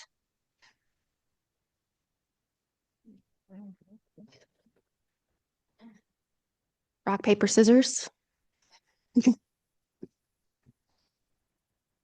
Madam Mayor, Council Member, I would say that the answer to that is a kind of a complex web of different strategies. So included within the fiscal year 26 budget is a lower level of growth. So it will require us to really prioritize where we invest our resources for some period of time. Especially knowing that certain non-discretionary costs are growing, things like Percy or software and insurance. We do think that we have made significant investments within those categories to hopefully, reduce the rate that we have to, increase in future years. The other thing is looking at where areas where we do have some degree of discretion. So within compensation, and we're going to hear from Sheena and Human Resources in just a moment, a recommendation to do a 2.6% increase versus the prior 3%. Not to steal the punchline, but 2.6 is in line with what the market has grown. And it is below the 3% level, which if sustained over time, would create additional capacity for other areas. So looking at other areas as well, looking at healthcare, looking at any other areas where we might be able to get at the 3% or below to create capacity. Madam Mayor, hi, finance team. Thanks so much for this presentation and the budget book. It's always, you make a difficult process a lot easier. I had some questions on fees, and so I don't know if this is appropriate for department heads, but I'll kind of try to keep it high level. In Parks and Rec, in Public Works, I guess I understand certainly costs are going up across the board. We know that. It wouldn't, it's not a surprise to me to see increases across the board in those fees, but some are up 50%, sometimes more than that. And I'm curious, I guess, how it's determined which ones are going up 5%, which ones are going up 50%. It really pains me, of course, to pass any of those increases onto our constituents. And I think we're seeing them in parks, camps and services, in at the zoo, in parking at the airport. And then I had flagged some in Public Works too, that all seem to be kind of like directly public facing. And I'm wondering how we can determine whether it's a 5% or a 50% increase and how those are allocated. Madam Mayor, Council Member, I'll speak generally, and then if there are more specific questions, or if any of the directors want to speak to their specific category, they can come up. One of the strategies that we're looking at when we look at our fees and charges and our departmental revenue category is to aim to take more consistent and smaller increases each year. So historically, if you were to look at the fee schedule, you might see years where there was a 0% increase and multiple years where there was a 0% increase, followed by another year where there was something of a catch up to bring us closer to a cost recovery level. We are aiming in subsequent years to grow our fees commensurate with the rate of expenditure increases. So when we do our fiscal year 27 fee schedule, we'll base those fees primarily on the increases that are included as part of the 26 budget, and maybe have a little bit less variability and aim to see generally them go up altogether. There's still some work to be done evaluating certain fee categories for their overall cost recovery level, and we might still see some increases attributable to that, but over time we hope to equalize the rate of fee growth, so we don't see as many swings. Thanks, Eric. I appreciate that. I think it's easier to digest. It's hard to look at this and say, oh, the 50% increase is warranted because we were below market the last 5 years or whatever it might be. So I definitely encourage the 5%. If, year over year, if we can do that, I think that kind of incremental increase is easier to digest over time. Thanks so much for the explanation. Madam Mayor, Eric, I have some questions too on the impact fees. So I appreciate you bringing this up, council member, is a couple of them that I noted. So for fire, we do have some fees that they have impact fees that have no change. None of them, I don't believe, kind of any changes this year. And understanding we're looking at 4-person staffing and how we pay for this. I'm wondering if this is an area that we should be looking at a potential increase for the impact fees to increase. So that was one. I guess maybe the question is, why aren't they increasing? Madam Mayor, Council Member, the impact fees generally are increasing by the 1.6% that Alicia mentioned a couple of slides ago. We may be looking at certain fees that are not development impact fees, certain categories, because we did not outline the development impact fees in this schedule, but I think we might be looking at other departmental fees. And some of them are, I do see what you're looking at, flat. I would probably have to defer to the fire department, but I would speak again generally that the approach of increasing our fees in smaller bite-sized chunks and developing our fee schedule based on that was part of the recommendations for fiscal year 2026. And I would expect in fiscal year 2027 to see our fees generally across the board growing to keep up with costs. Yeah, I appreciate that. I think if we can, and maybe we'll talk with fire here when the appropriate time is for the permit and service fees. The other one is really targeted is on the zoo entrance fee. I do see that that's increasing. I'd like to see if we could take a look at how do we reduce, if we can keep that flat. For a family 4, I think right now with this increase puts it about $50 for a fee. And looking at how could we offset that, it does look like what we're charging for rentals of parks and train depot seem to be relatively low compared to the spaces you would need to rent privately.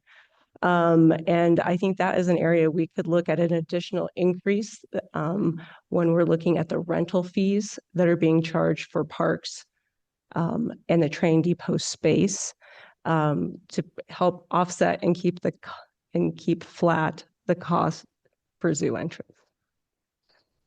Councilmember, I might defer to Doug on those specific fees. I will say that there are numerous challenges when we're looking at fees. State code requires that any fee does not exceed the cost of the service. So without having those numbers at my fingertips, I don't know if that would be an allowable trade-off to make. And again, the longer term strategy of aiming to increase things on an annual basis to keep up with costs and ideally maintain the service.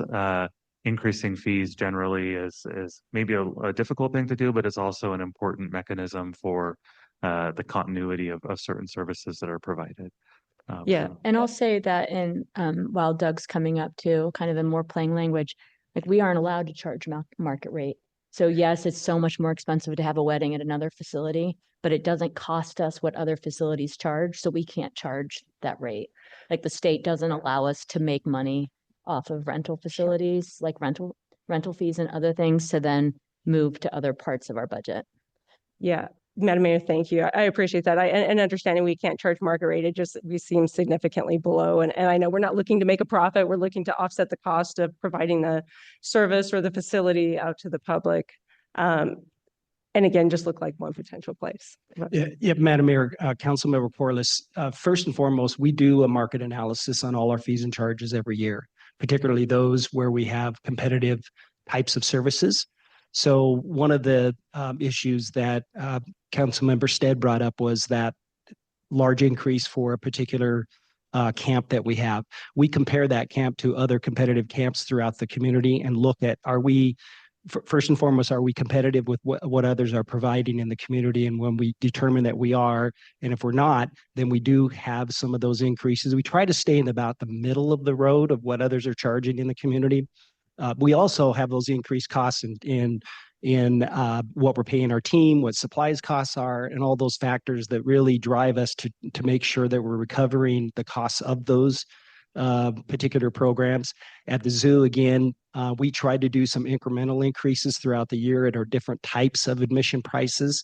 The admission fees are the only fees that we get from Zoo Boise to be able to run the zoo. And so without those fees, we would be pushing more money to the general fund to actually help support the zoo, which that's a decision that this council can make. But we're trying to stay in that, it's a delicate balance to keep things affordable while we're trying to make sure that we're recovering the costs we need to cost so it doesn't push more money to the general fund and require more money to come into that particular program. But we do look at other event centers around the city, and the depot is pretty much in the middle. We probably could get away with a little bit more, but I think the mayor characterized it perfectly that we need to stay in an area. It's a public facility, it's a public service. And so we're trying to balance that to make sure that we're available to the public for the usage, but at the same time, making it affordable. Madam Mayor, Doug, do you know the difference in revenue we anticipate from the increased? Do you know what the difference is there? Madam Mayor, Council President, I can get you that. I don't have it off the top of my head. I think we would be interested in that today if we could. I can get that for you.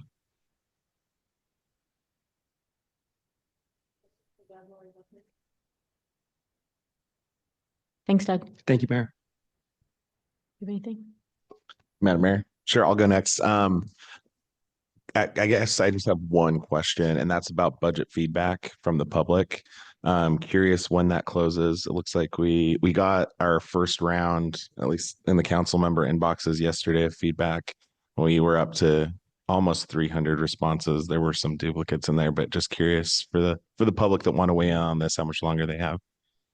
Madam Mayor, Councilmember Morales, we typically close the feedback period a couple of days before the public hearing. Great. So the council can have all that information going into the public hearing. So with the hearing being on the 15th, I would anticipate it being the Friday before or thereabouts, so we could compile the information and get it to the council. Okay. I just wanted to provide some comment on budget feedback. No more questions on that one.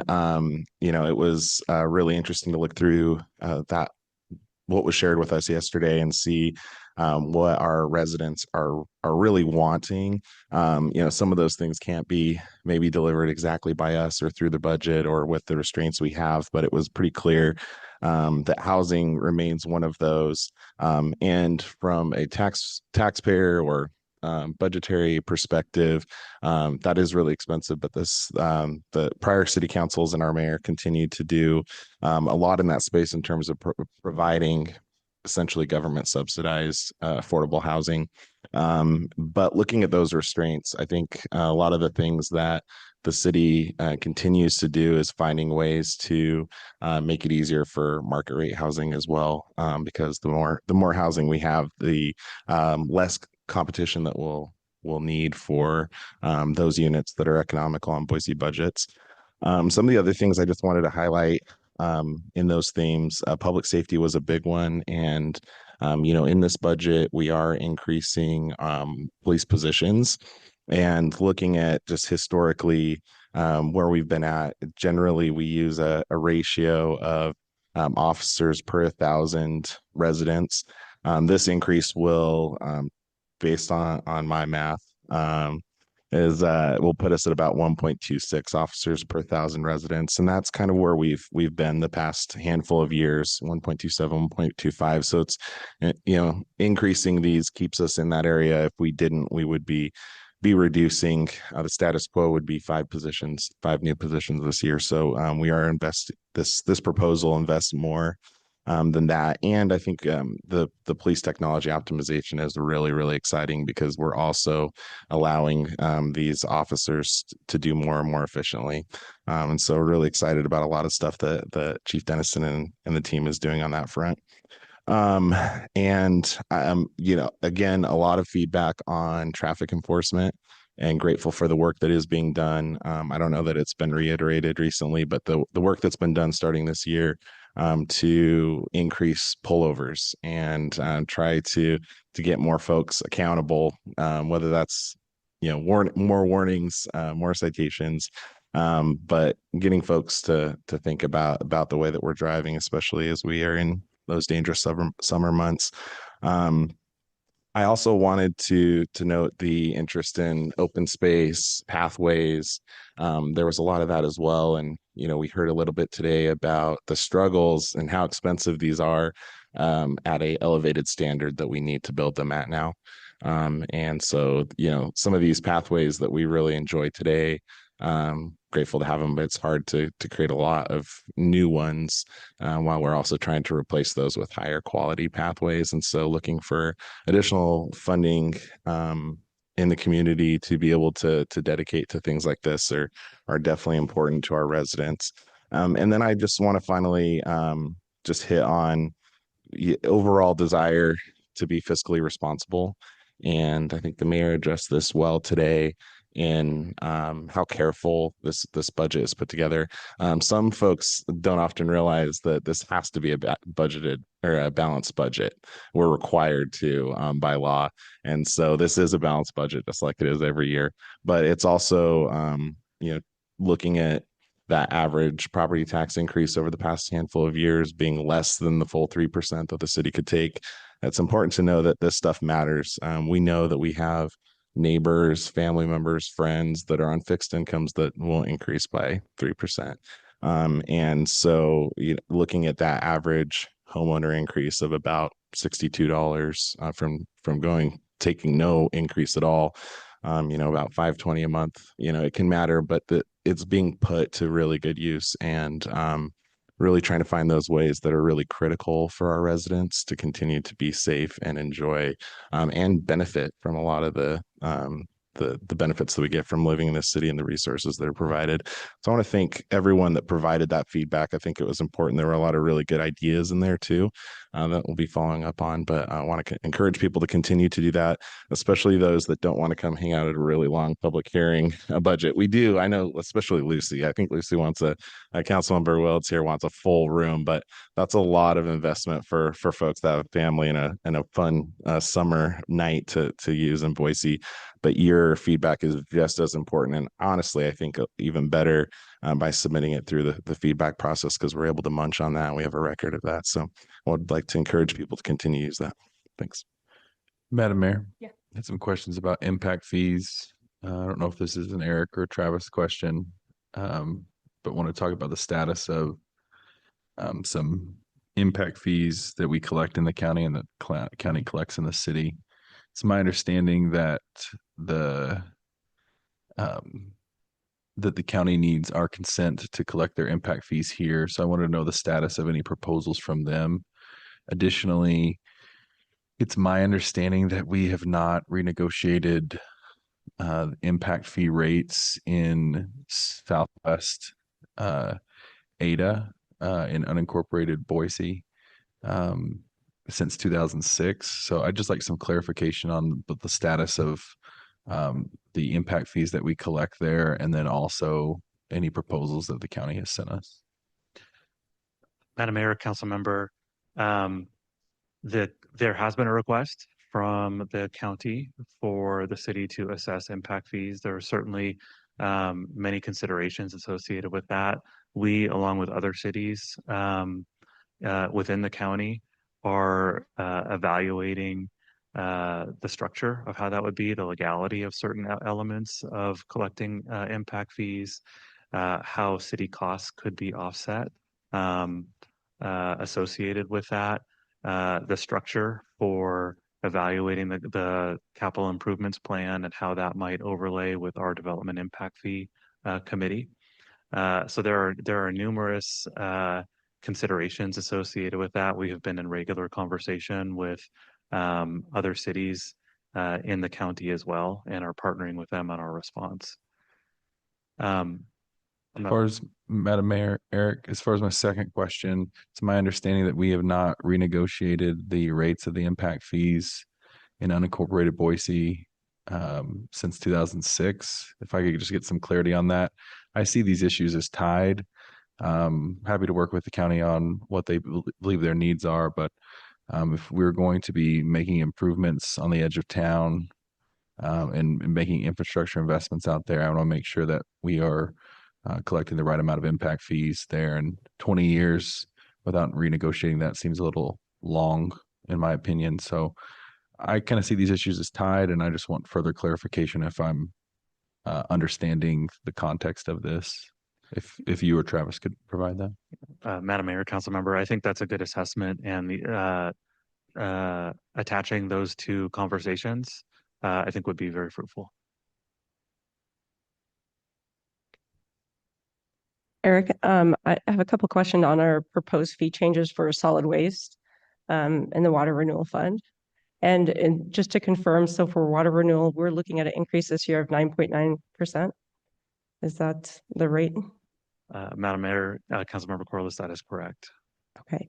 And solid waste, it looks like it's a 9% increase in for residential and 4% for commercial trash. Do we know why we're not charging more for commercial versus residential?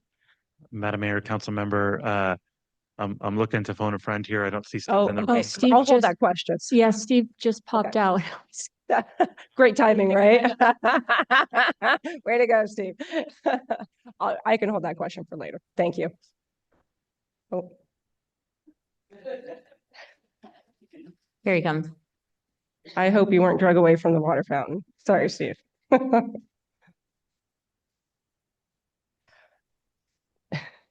So sorry. So our water renewal fund increase this year is looking at 9.9%. It seems like a pretty significant. Can you help us understand that cost increase? Sure. Madam Mayor, Councilmember Corliss, the 9.9% is related back to our bond election. So back in 2021, when we passed the bond, we had a rate trajectory that we committed to. 9.9% is part of that rate trajectory. Okay, understand. Thank you. My next question was on the solid waste. We have an increase of 9% in residential and only 4% in commercial. Is the reason why we're not putting more on the commercial side?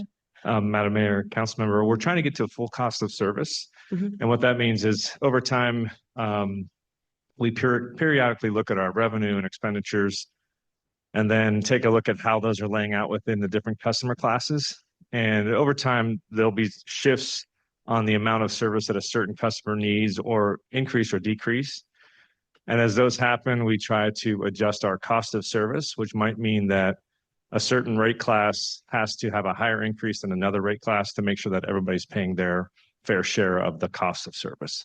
And so what you're seeing in the council packet, there's certain classes that are going up a little bit higher than others. That's to make sure that everybody's paying their fair share over time based on cost of service. Okay. And this is in addition to we're also looking at the impact fees having some increase for those services as well. Is that correct with the public service? Impact fees don't affect the enterprise funds. Okay. They're all the enterprise funds are separate. just the fee for service. Okay, perfect. Thank you, Steve. Appreciate it.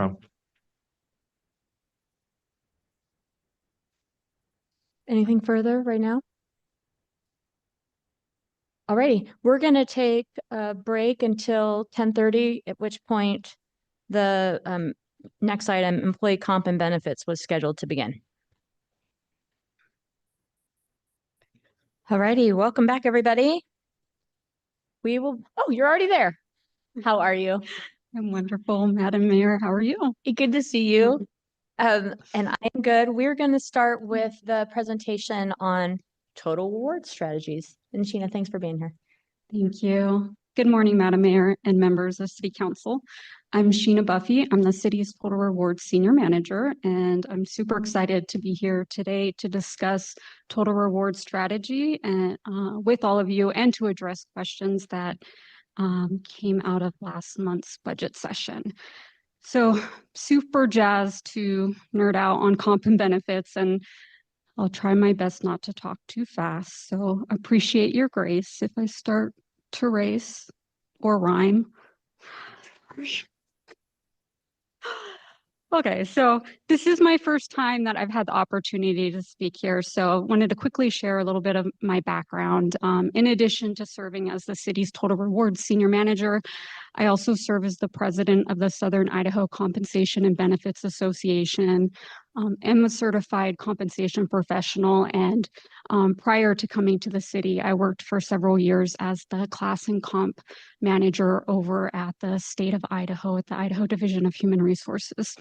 And there I served several years also on the board of directors for the National Compensation Association of State Governments. So I joined the city based on its strong reputation for forward-thinking rewards. And after 2.5 years here, I can say that I found that to be the case, and I am excited to tell you why.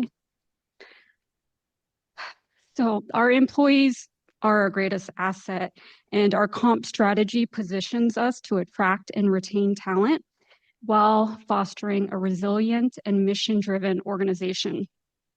We have a lot of objectives you can see here and pay considerations, and sometimes they conflict. But our strategy is grounded in internal and external insights and requires constant management of all of the important elements here. So our strategy strikes a balance between fiscal sustainability and meaningful rewards and support for employees. Our market-based approach is grounded in real data, our relevant benchmarks directly tied to our defined labor market here, which you can see on the left side of the slide.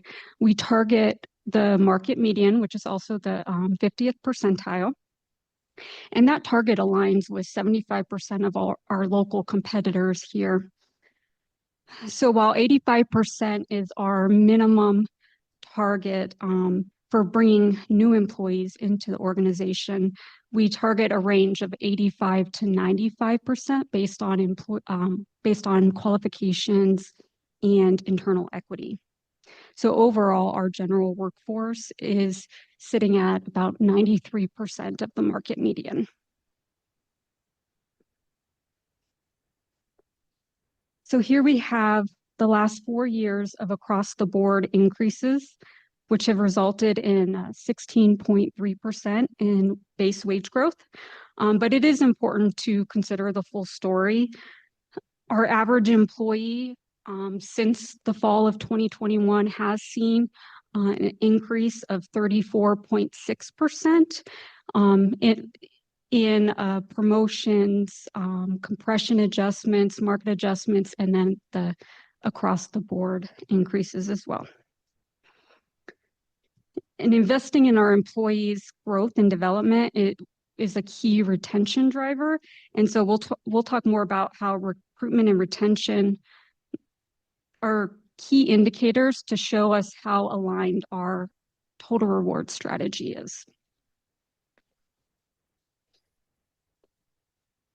Right. So our 2025 market analysis, it showed that our specific benchmarks, which I just flew right by. So we benchmark our non-exempt roles to local Boise Metro, our exempt roles to Western states, and our executive director roles to nationwide benchmarks. And those benchmarks are shown in our analysis to move by 2.6%.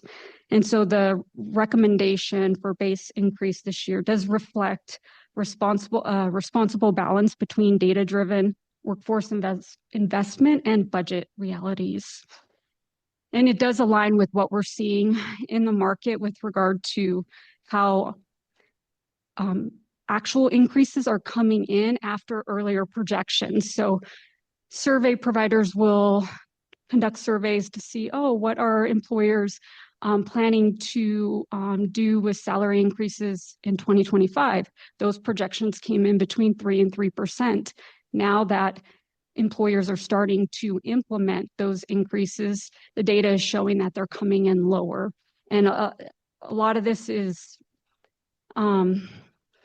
influenced by economic uncertainty, cooling labor market, and the rising healthcare costs that are increasing at higher levels than we've seen in over 15 years and with no end in sight. So we'll talk more about healthcare costs in a few slides. So we know that pay matters, and we also know that it's not the only reason that people stay. So we really focus our investments on other areas that have the most impact on our employees, including high quality health coverage, strong and dependable retirement plans, and paid time off. As you can kind of see here, at the private sector, they're going to be taking home more pay, but they're also likely going to have to direct a good portion of that extra pay to retirement savings because of that benefit is not as strong for them. So we're really looking at finding the best mix of rewards that supports our long-term competitiveness and fiscal sustainability. The best total reward strategies are a balancing act of employees' needs along with organizational priorities. So over the past few years, you can see here we've had these are the enhancements that have been made based on employee feedback and market analysis. We had a $0 premium plan for employees and their families on the St. Luke's Health Plan, which was a cost benefit to not only the employees, but also to the city. And we're going to have to continue to find ways to contain healthcare costs in creative ways. I'll talk more about that. I keep getting there, so that's obviously what's on the top of my mind right now. But a top retention driver that we're seeing is flexibility. It's super important to employees, and a couple of these options also address flexibility in the leave option and parental leave. And we also this year rolled out WellHub, which is free gym membership and access to premium applications. And utilization has already far exceeded our expectations. And we're going to continue to talk about rewards and wellness programs that address employee flexibility. All right, so the ability to recruit and retain is a top indicator that our strategy is well aligned. And we're seeing pretty solid results on both fronts. We're successfully hiring 10 days, on average, 10 days faster than our peer agencies. We absolutely want to be closer to that 45 days, that golden standard. Right now, our average time to hire is 59 days. And We do have pockets of roles that that are filled closer to 45 days, but we still have work to do, and our highly specialized roles that are much more difficult to fill throughout the city. Extra work there. Some of those take longer than our average. So we know that we do have work here to do, and the goal is to bring our average time to hire below 45 days. And so retention, also pretty good. Our average tenure is 7.6 years, and 1/3 of our population or of our workforce has been with the city for over 10 years. And we all know, when employees stay, it's better for the continuity of community service for service to our community, and stronger organizational culture, and lower vacancy cost. Even though it's difficult to quantify, turnover costs are huge, and they can be anywhere from 30 to 50% for entry-level roles, and up to 100 and 150% for technical roles and leadership. So when we see pressure in these areas with our ability to recruit and retain, it definitely signals us to dig deeper and make adjustments, whether that be through base compensation, career development, flexibility, or other efforts. So we have 5 generations in the workforce, and they all seem to want different things, and based on what stage they're at in their life. And flexibility and work-life balance really remain top priorities for employees. And so we have phenomenal adoption and parental leave benefits, and meeting people where they're at. We have a large population that value family leave or elder care benefits. And so we've got to be responsive to emerging needs among our workforce. And like I said earlier, it's all a balancing act, and requires innovation and creativity and money. So, I mean, you can't rob Peter to pay Paul. And research is showing that 1/5 of employees would not, research shows that only 1/5 of employees would be willing to take a pay cut for enhanced benefits. So our benefit package for general employees, highly competitive. Can you go back to the previous slide? So I wanted to get clarity on the compensation versus benefits. So did I hear you right that the majority of employees say that they would rather have better benefits than pay? Walk me through that. Madam Mayor, Council Member Willits. So 1/5, or it's like 23% of employees say that they would take a pay cut if it meant better benefits. So the majority, so like 77% of employees would not take a pay cut for better benefits. So the pay is more important than the benefits for 77% of people.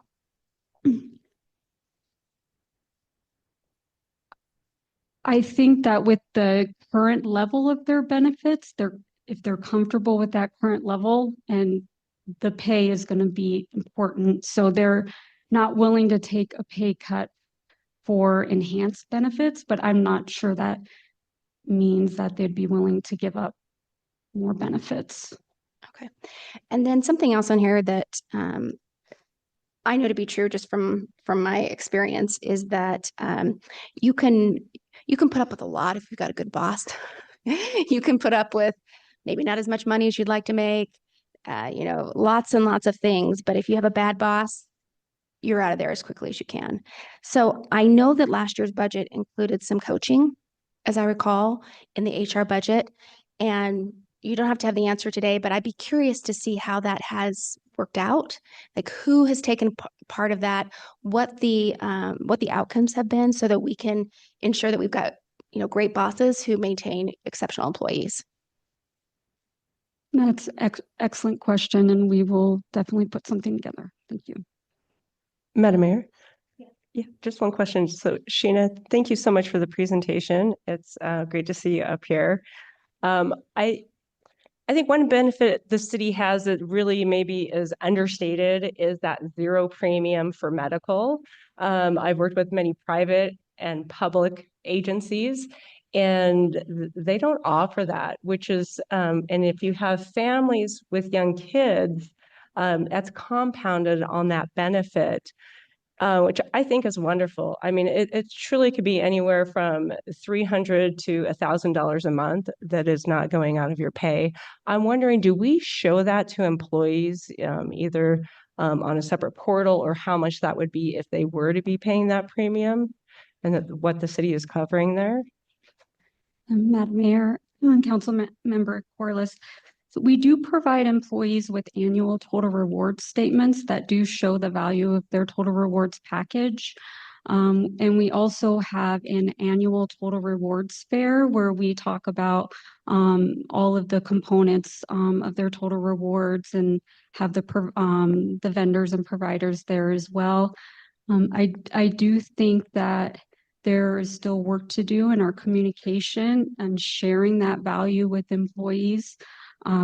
We just recently this year, Milliman conducted a benefits benchmarking study and found, that our benefits package is highly competitive, ranking in the 64th percentile. And for medical and pharmacy, it ranked in the 71st percentile, and our employer subsidy is off the charts. Like, it's so uncommon. There's, like you said, there's not aware of any other plans who offer a $0 premium family plan. Madam Mayor Sheena, thank you. Yeah, I think the work that we can get out to do that, especially if you're looking for a recruitment tool, it's really quite a benefit that you don't see anywhere. So, thank you. Madam Mayor, thanks for the info, Sheena, and I agree with Councilmember Corliss. I just left my corporate job at Albertsons a few months ago, and we basically paid 100% out of pocket for the coverage that we received there. So the city benefit is greatly valuable. And can you help me clarify the verbiage under compensation versus benefits? It says a greater majority of employees consistently say they would leave for an increase over taking a pay cut for better benefits. So are you saying they would leave their role here, or they would prefer more? They'd prefer better benefits, or they'd prefer the cash salary? I'm having a hard time understanding that bullet point. Madam Mayor, Council Member Steed, yes, sorry for the confusion. They're not willing to take a pay cut for enhanced benefits. Got it. Thank you. Okay. So we started talking about this a little bit. So here's some of our competitiveness by benefit category. As I mentioned, 64th percentile overall for our general health plans or benefit package for our general employees. Voluntary and ancillary benefits rank very high at the 88th percentile, and that's our adoption assistance, parental leave, well-being programs, and other benefits. Medical and pharmacy, 71st. Retirement is 64th. As you know, we don't have an infinite bucket, so we don't aim to lead in every category, but we definitely aim to lead where it counts the most, those benefits that are the most meaningful to our employees and provide the greatest return in employee engagement, retention, and well-being.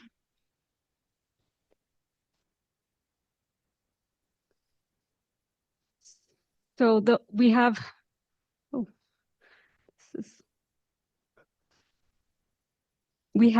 super competitive benefits, and we definitely want to maintain that. with medical costs growing at the highest level in over 15 years, like I said, with no end in sight, we've got to explore more aggressive tactics to contain cost, and along with weighing employee disruption levels with that. But we know that the insurance and pharmacy carriers are not going to help us find solutions to containing cost. And so Eric and Alicia might need to do earmuffs, but in a wait and see strategy, our medical spend will double in 7.2 years. So we're working on a 3 to 5 year long-term plan on benefit cost containment, and not just containing costs, but also giving us the ability to enhance benefits and to maintain our long-term competitiveness. And healthcare is going to change more in the next 5 years than it has in the last 50. And there's going to be a huge shift in the focus from treatment to prevention. And so there's a lot of opportunities for creative and strategic adjustments to our healthcare design.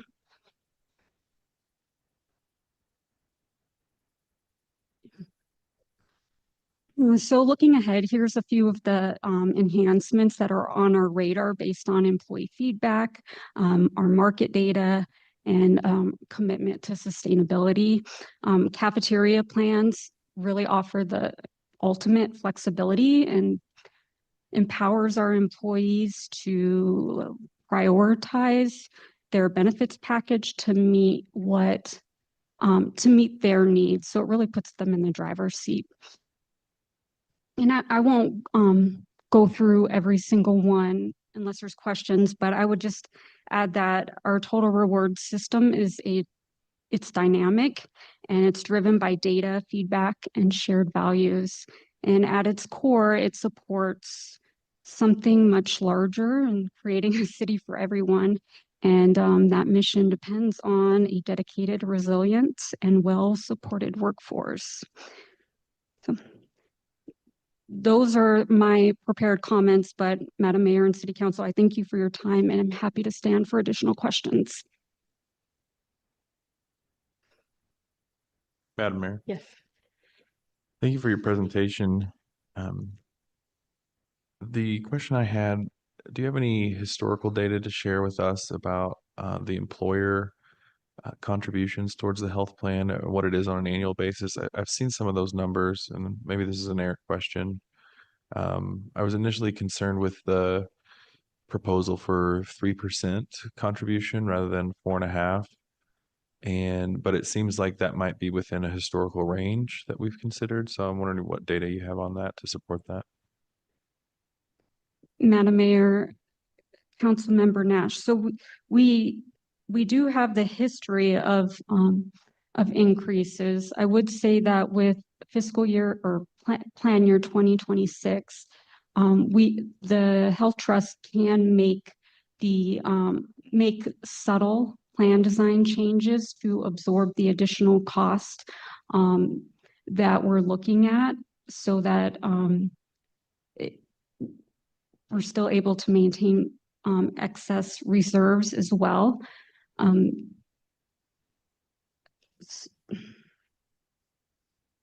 sorry. So are you looking for a list of all of the different amounts, or how that's going to impact the plan?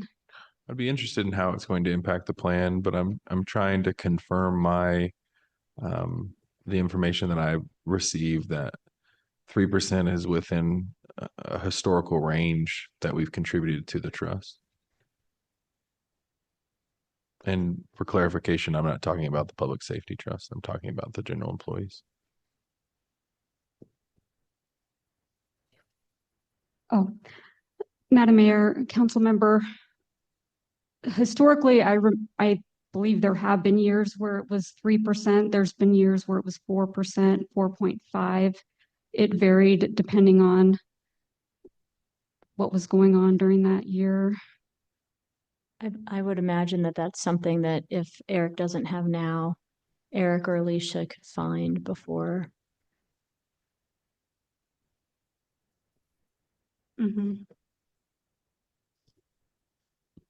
Thank you, Eric. Okay, so in 2024, there was a 2% increase that the city funded, and that was because the health trust was in a position to absorb some of the cost with the reserve. The trust did absorb the full cost in increase outside of the 2% that the city funded, and did not pass any of those cost on to the employees because it was sustainable at that time. Do we have an idea of what cost maybe passed into the employees as we look to do 3% this year? Yes, Madam Mayor, Council Member, looking at like 10% increases to the premiums on the PPO plan. So 2/3 of our employees are on the St. Luke's CCO plan. 1/3 of our general employees is on the PPO, and the PPO is driving our cost. And so a 10% increase to those premiums would mean an employee paying $50 a month would be paying $55 a month, as well as increasing the deductible by $150, which would still be very competitive with our local comparators. And then increasing our out-of-pocket maximum, I believe, by $500, which as well will still be very competitive and much more competitive than several of our competitors. I just want to signal my concern. Perhaps 1 year these costs could be absorbed, but it's my understanding that in our 10-year forecast that we've adjusted it down from 4.5% to 3%. I think our employees could sustain maybe 1 year of this, but if we anticipate those types of cost increases to premiums out of pocket year over year for 10 years, that seems unsustainable.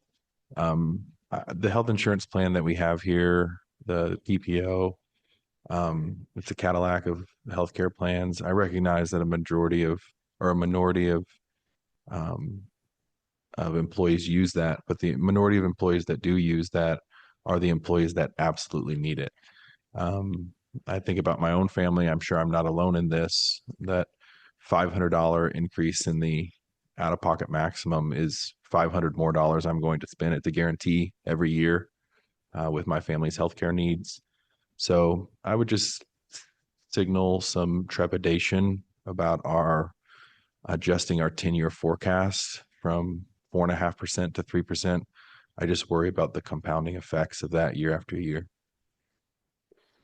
Madam Mayor, Council Member, I agree that it's daunting, and we don't want to pass cost on to employee when we don't have to.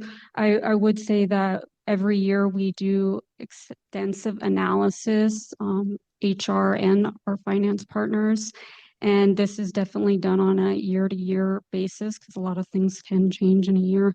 But also that it's not our intent to pass a lot of cost on to employees with like our plan design or redesign. A lot of those savings are going to be founded in carving out our pharmacy. Like right there alone is going to would save lots and lots of money and give the city more flexibility. So there's a lot of work that can be done within our health trust and in their strategic initiatives to make changes to the plan. Sometimes they're going to be uncomfortable for employees. Carving out pharmacy is a nightmare, and it has a high level of employee disruption. But in the long run, we have to do that. We're going to communicate that it's essential for us to go through this together to maintain that the rich benefit plan and that fiscal sustainability going forward. Madam Mayor, Sheena, could you maybe talk a little bit about what does that mean, carving out the pharmacy? Yes, Madam Mayor. council member. So right now, the General Health Trust, our third-party administrator, our medical TPA is Blue Cross, and they also manage our pharmacy. Anyone who carves out pharmacy ends up realizing a significant savings because you're able to negotiate things, have more control over your formulary, have more control over implementing biosimilars and generic prescriptions. It is not in TPA's best interest to give up. They want to give us the highest rebate prescriptions because that pass through, they're keeping some of those rebates. We don't want that. We want the lowest net cost in pharmacy. And so there's a lot of flexibility for self-funded plans when they carve out pharmacy to realize significant savings. Madam Mayor. Mm-hmm. Sheena, like, if you could just carve out pharmacy, does that mean we negotiate that contract separately? Help me understand what carve out actually means. Madam Mayor, council member, yes, so we would be carving out the pharmacy management away from our medical TPA and contracting with a separate PBM, pharmacy benefit manager, and negotiating those provisions directly with them, which has shown, I would say, probably 20% in savings to employers that have done it prior. And could you describe to me what employee disruption, what does that look like? Are we talking about reduced benefits? Like what does that mean? Madam Mayor, council member, it's not a reduced benefit, but it's a change. You get new pharmacy cards. You have to sometimes get new prescriptions written by your doctor. And so there's a lot of administrative work that goes behind it, not only for our staff that's administering the change, but for employees with new pharmacy cards and needing to get new prescriptions. So there's disruption there.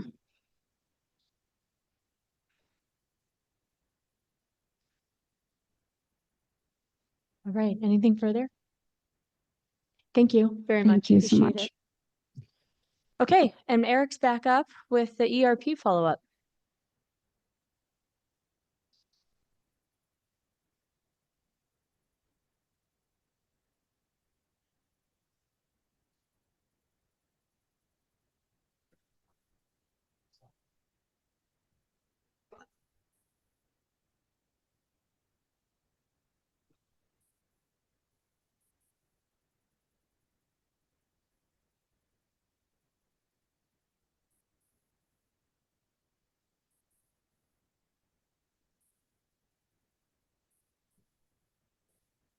Thank you very much, Madam Mayor, members of the council. We're happy to be here this morning to discuss the ERP project. It's been about a year since we last presented on this topic. After now having implemented a citywide reorganization, a restructuring in the finance department, and a lot of pre-planning, we're very excited about the progress that we've made, what the future holds for us, and to be here this morning reporting on the status of this important project. This morning, I will be the voice for this project, but there are many members of the team who have worked very hard to get us to where we are right now. This is not an all-inclusive list, but some of those folks include Stacy Doty, our HR director, Alex Winkler, our IT director, and Kyle Patterson, our director of organizational effectiveness, as well as a core team, including Becca Gray, our project manager, from the finance department, Lynette Gould and David Hasegawa, from human resources, Sheena Buffy, from IT, Beth Jones, Cindy Zuvich-Hinkle, and Lisa Beckworth, and various members of the mayor's office, including Deputy Chiefs of Staff Christine Miller and Erica Dykstra. Several of these partners are in the room with us this morning. In this presentation, we're going to go over several things. We'll talk about what is an ERP. We'll talk about what's in scope now versus later phases of the project. I'll cover some key critical success factors and risks and how we are working on the front end to mitigate those risks. I'll cover our selection and funding timeline. And finally, we'll discuss our immediate resource needs. Before going into deeper detail, I'd like to quickly cover what an ERP system is. What does ERP stand for? ERP stands for Enterprise Resources Planning. We can think of it today as a set of core systems, both financial and human resources, on which some of the most core operations of the city are run. Key elements typically included within ERP systems include financial management, including functions such as accounting, budgeting, payments, receipts, and financial records. HR functions, including employee information, hiring, benefits, and paychecks, purchasing, and then various citywide reporting, providing clear insights into operations and forming a common sense of truth. The automation of tasks in an ERP system saves time and reduces manual work through automated workflows.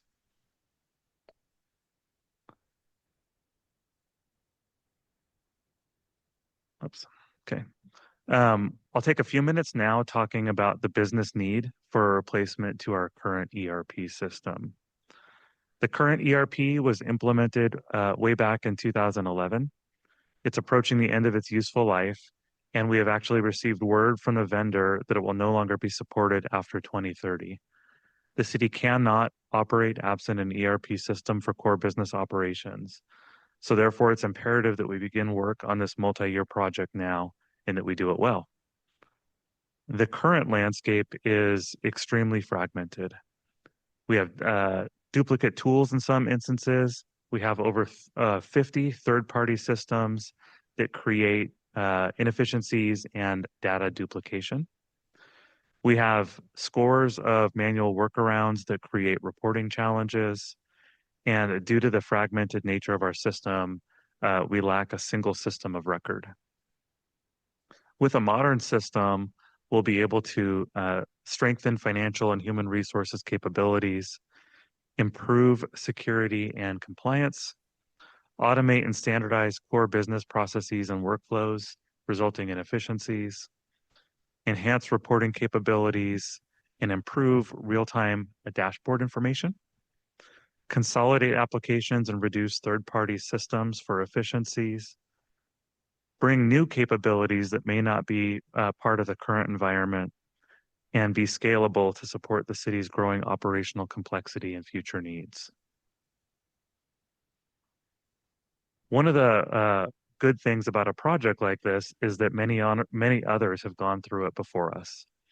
And we're doing all that we can as we go through this to learn from those others, leaning into things that worked well and trying to steer clear of things that didn't work out so well. As part of that learning, we've engaged with local peers to try and pick their brains. One of the things that has been a consistent theme is that success in a project like this is not just about technology. Just as important are things like having a strong governance structure, alignment around a shared vision, prioritizing change management, ensuring we're resourced appropriately, working to ensure that we actually have clean data, and ensuring that we focus on training and documentation throughout the project. As such, we're tailoring our approach to ensure that we address each of these key areas as we embark on this project. Digging a little deeper on that theme, we're keeping a close eye on risks and focusing on appropriate mitigation factors. We know that these types of projects are large, and we also know that they take time. We intend to break the work into manageable chunks rather than trying to do everything all at once. We recognize that the lift to do a project like this is large. And again, we need to be sensitive to other core organizational demands as we go through this process and ensure that the team is appropriately resourced to be positioned for success. We already have a cross-functional team, and this kind of engagement will be required throughout the duration of the project. The selection of a system is also key. We must do this body of work well to purchase what truly meets our requirements. We're going to be doing lots of research and validation. Change management is also going to be key to our success, which is why we are staffing for this project at the front end.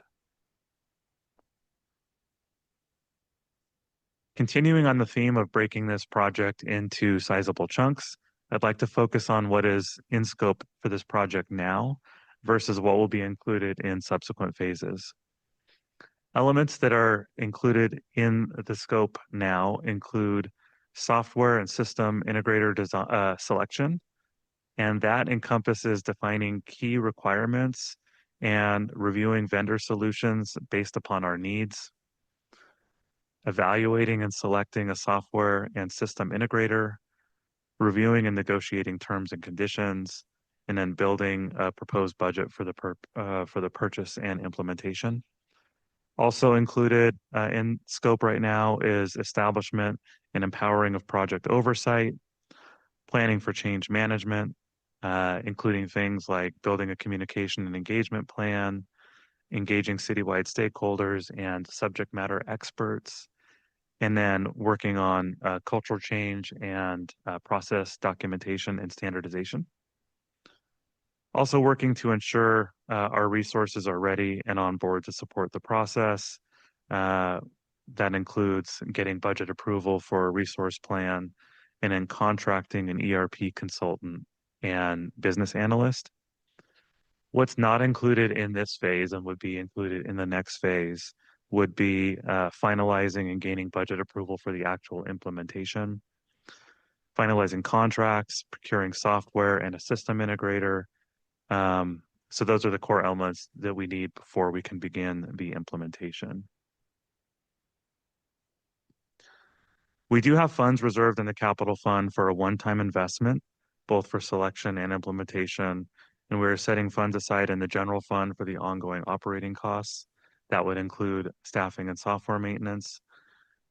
We'll plan on a detailed budget, bringing detailed budget information approximately a year from now for the City Council, but the FY26 budget includes resources to support staffing and the selection plan.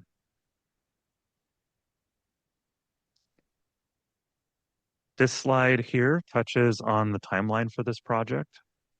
We're currently in the planning phase, and we are close to moving into the requirements refresh phase of this selection project. We anticipate working through other aspects like vendor analysis, contract review, and system integrator selection over the next 12 months, with a goal for implementation kickoff later in fiscal year 2026. On this slide, we've highlighted some milestones related to the ERP funding requests. As part of the fiscal year 2026 budget, we have included ongoing funding for the new FTEs that are recommended as part of this budget, as part of this project, I should say. The capital fund includes one-time funding to support change management and backfill resources. In July, we're going to bring forward an IBC for City Council consideration that seeks position authority for limited duration positions, change management, and backfill roles. This will allow recruitment to begin and to allow for the hiring of positions. And then again, in 2026, we're going to come back with a refined budget request for the ERP implementation that would include the one-time investment and the ongoing software maintenance costs. Here we have an overview of the permanent positions that we're requesting to support the project. These positions were included in the fiscal year 2026 proposed budget, and Alicia alluded to them. We have write-ups included on each one in the general fund revenue and expenditure changes section of the document. Having these positions on board through the selection will allow them to learn in depth about the products prior to selection. This also brings an added level of expertise to the project. These positions will be core in identifying requirements and in supporting the selection. And these positions will be committed to the long-term success of this project. They'll become subject matter experts of the ongoing system and be positioned to support us even post-implementation. There will also be support for this project that will end upon completion of the project. For some of that support, we're requesting limited duration positions. These positions would be full-time city employees, but only for the duration of the project. These positions would support the planning, relationships, communication, and work of selection as needed. Also, critically, they'll free up the capacity for our own experts within our teams to be dedicated to the selection and implementation. Funding for these positions is included in the fiscal year 2026 proposed budget, but the actual approval of these positions will be requested in July as part of an IBC, enabling the recruitment and hiring of these positions as soon as possible, perhaps even before the end of the current fiscal year. Finally, we would intend to contract for some of the support that is going to be required for this project. These resources will augment the team with added capacity and deep expertise in the tools and selection process. Their expertise will be required to validate our requirements and assumptions and allow us to lean into the people who have done this type of a project many times. Consultants can take on routine functions within our existing system to ensure our staff's availability to learn the new system. This concludes my presentation for today. We'd expect to bring forward additional updates for the City Council throughout the process. With that, I'd be happy to stand for any questions the council might have. And we also have a number of representatives from other impacted departments here with us this morning. Madam Mayor. Eric, I'll just reiterate what I said a couple months ago in the last presentation we had on this. I'm 0 for 1 on successful implementation of ERP in a budget body, and I would like to be 500. So if you guys could deliver on that for me, I would appreciate it. Madam Mayor, Council Member, we intend to hit 1,000 on that. Thank you so much, Eric. Appreciate it. All right, we are now. Madam Mayor. Yeah, we're gonna break, right? Yeah, I'd ask that we we resume the budget workshop after following our council meeting, and we'll take up item number 4 at that time. We do not have an executive session today. Will do. We'll be back at noon.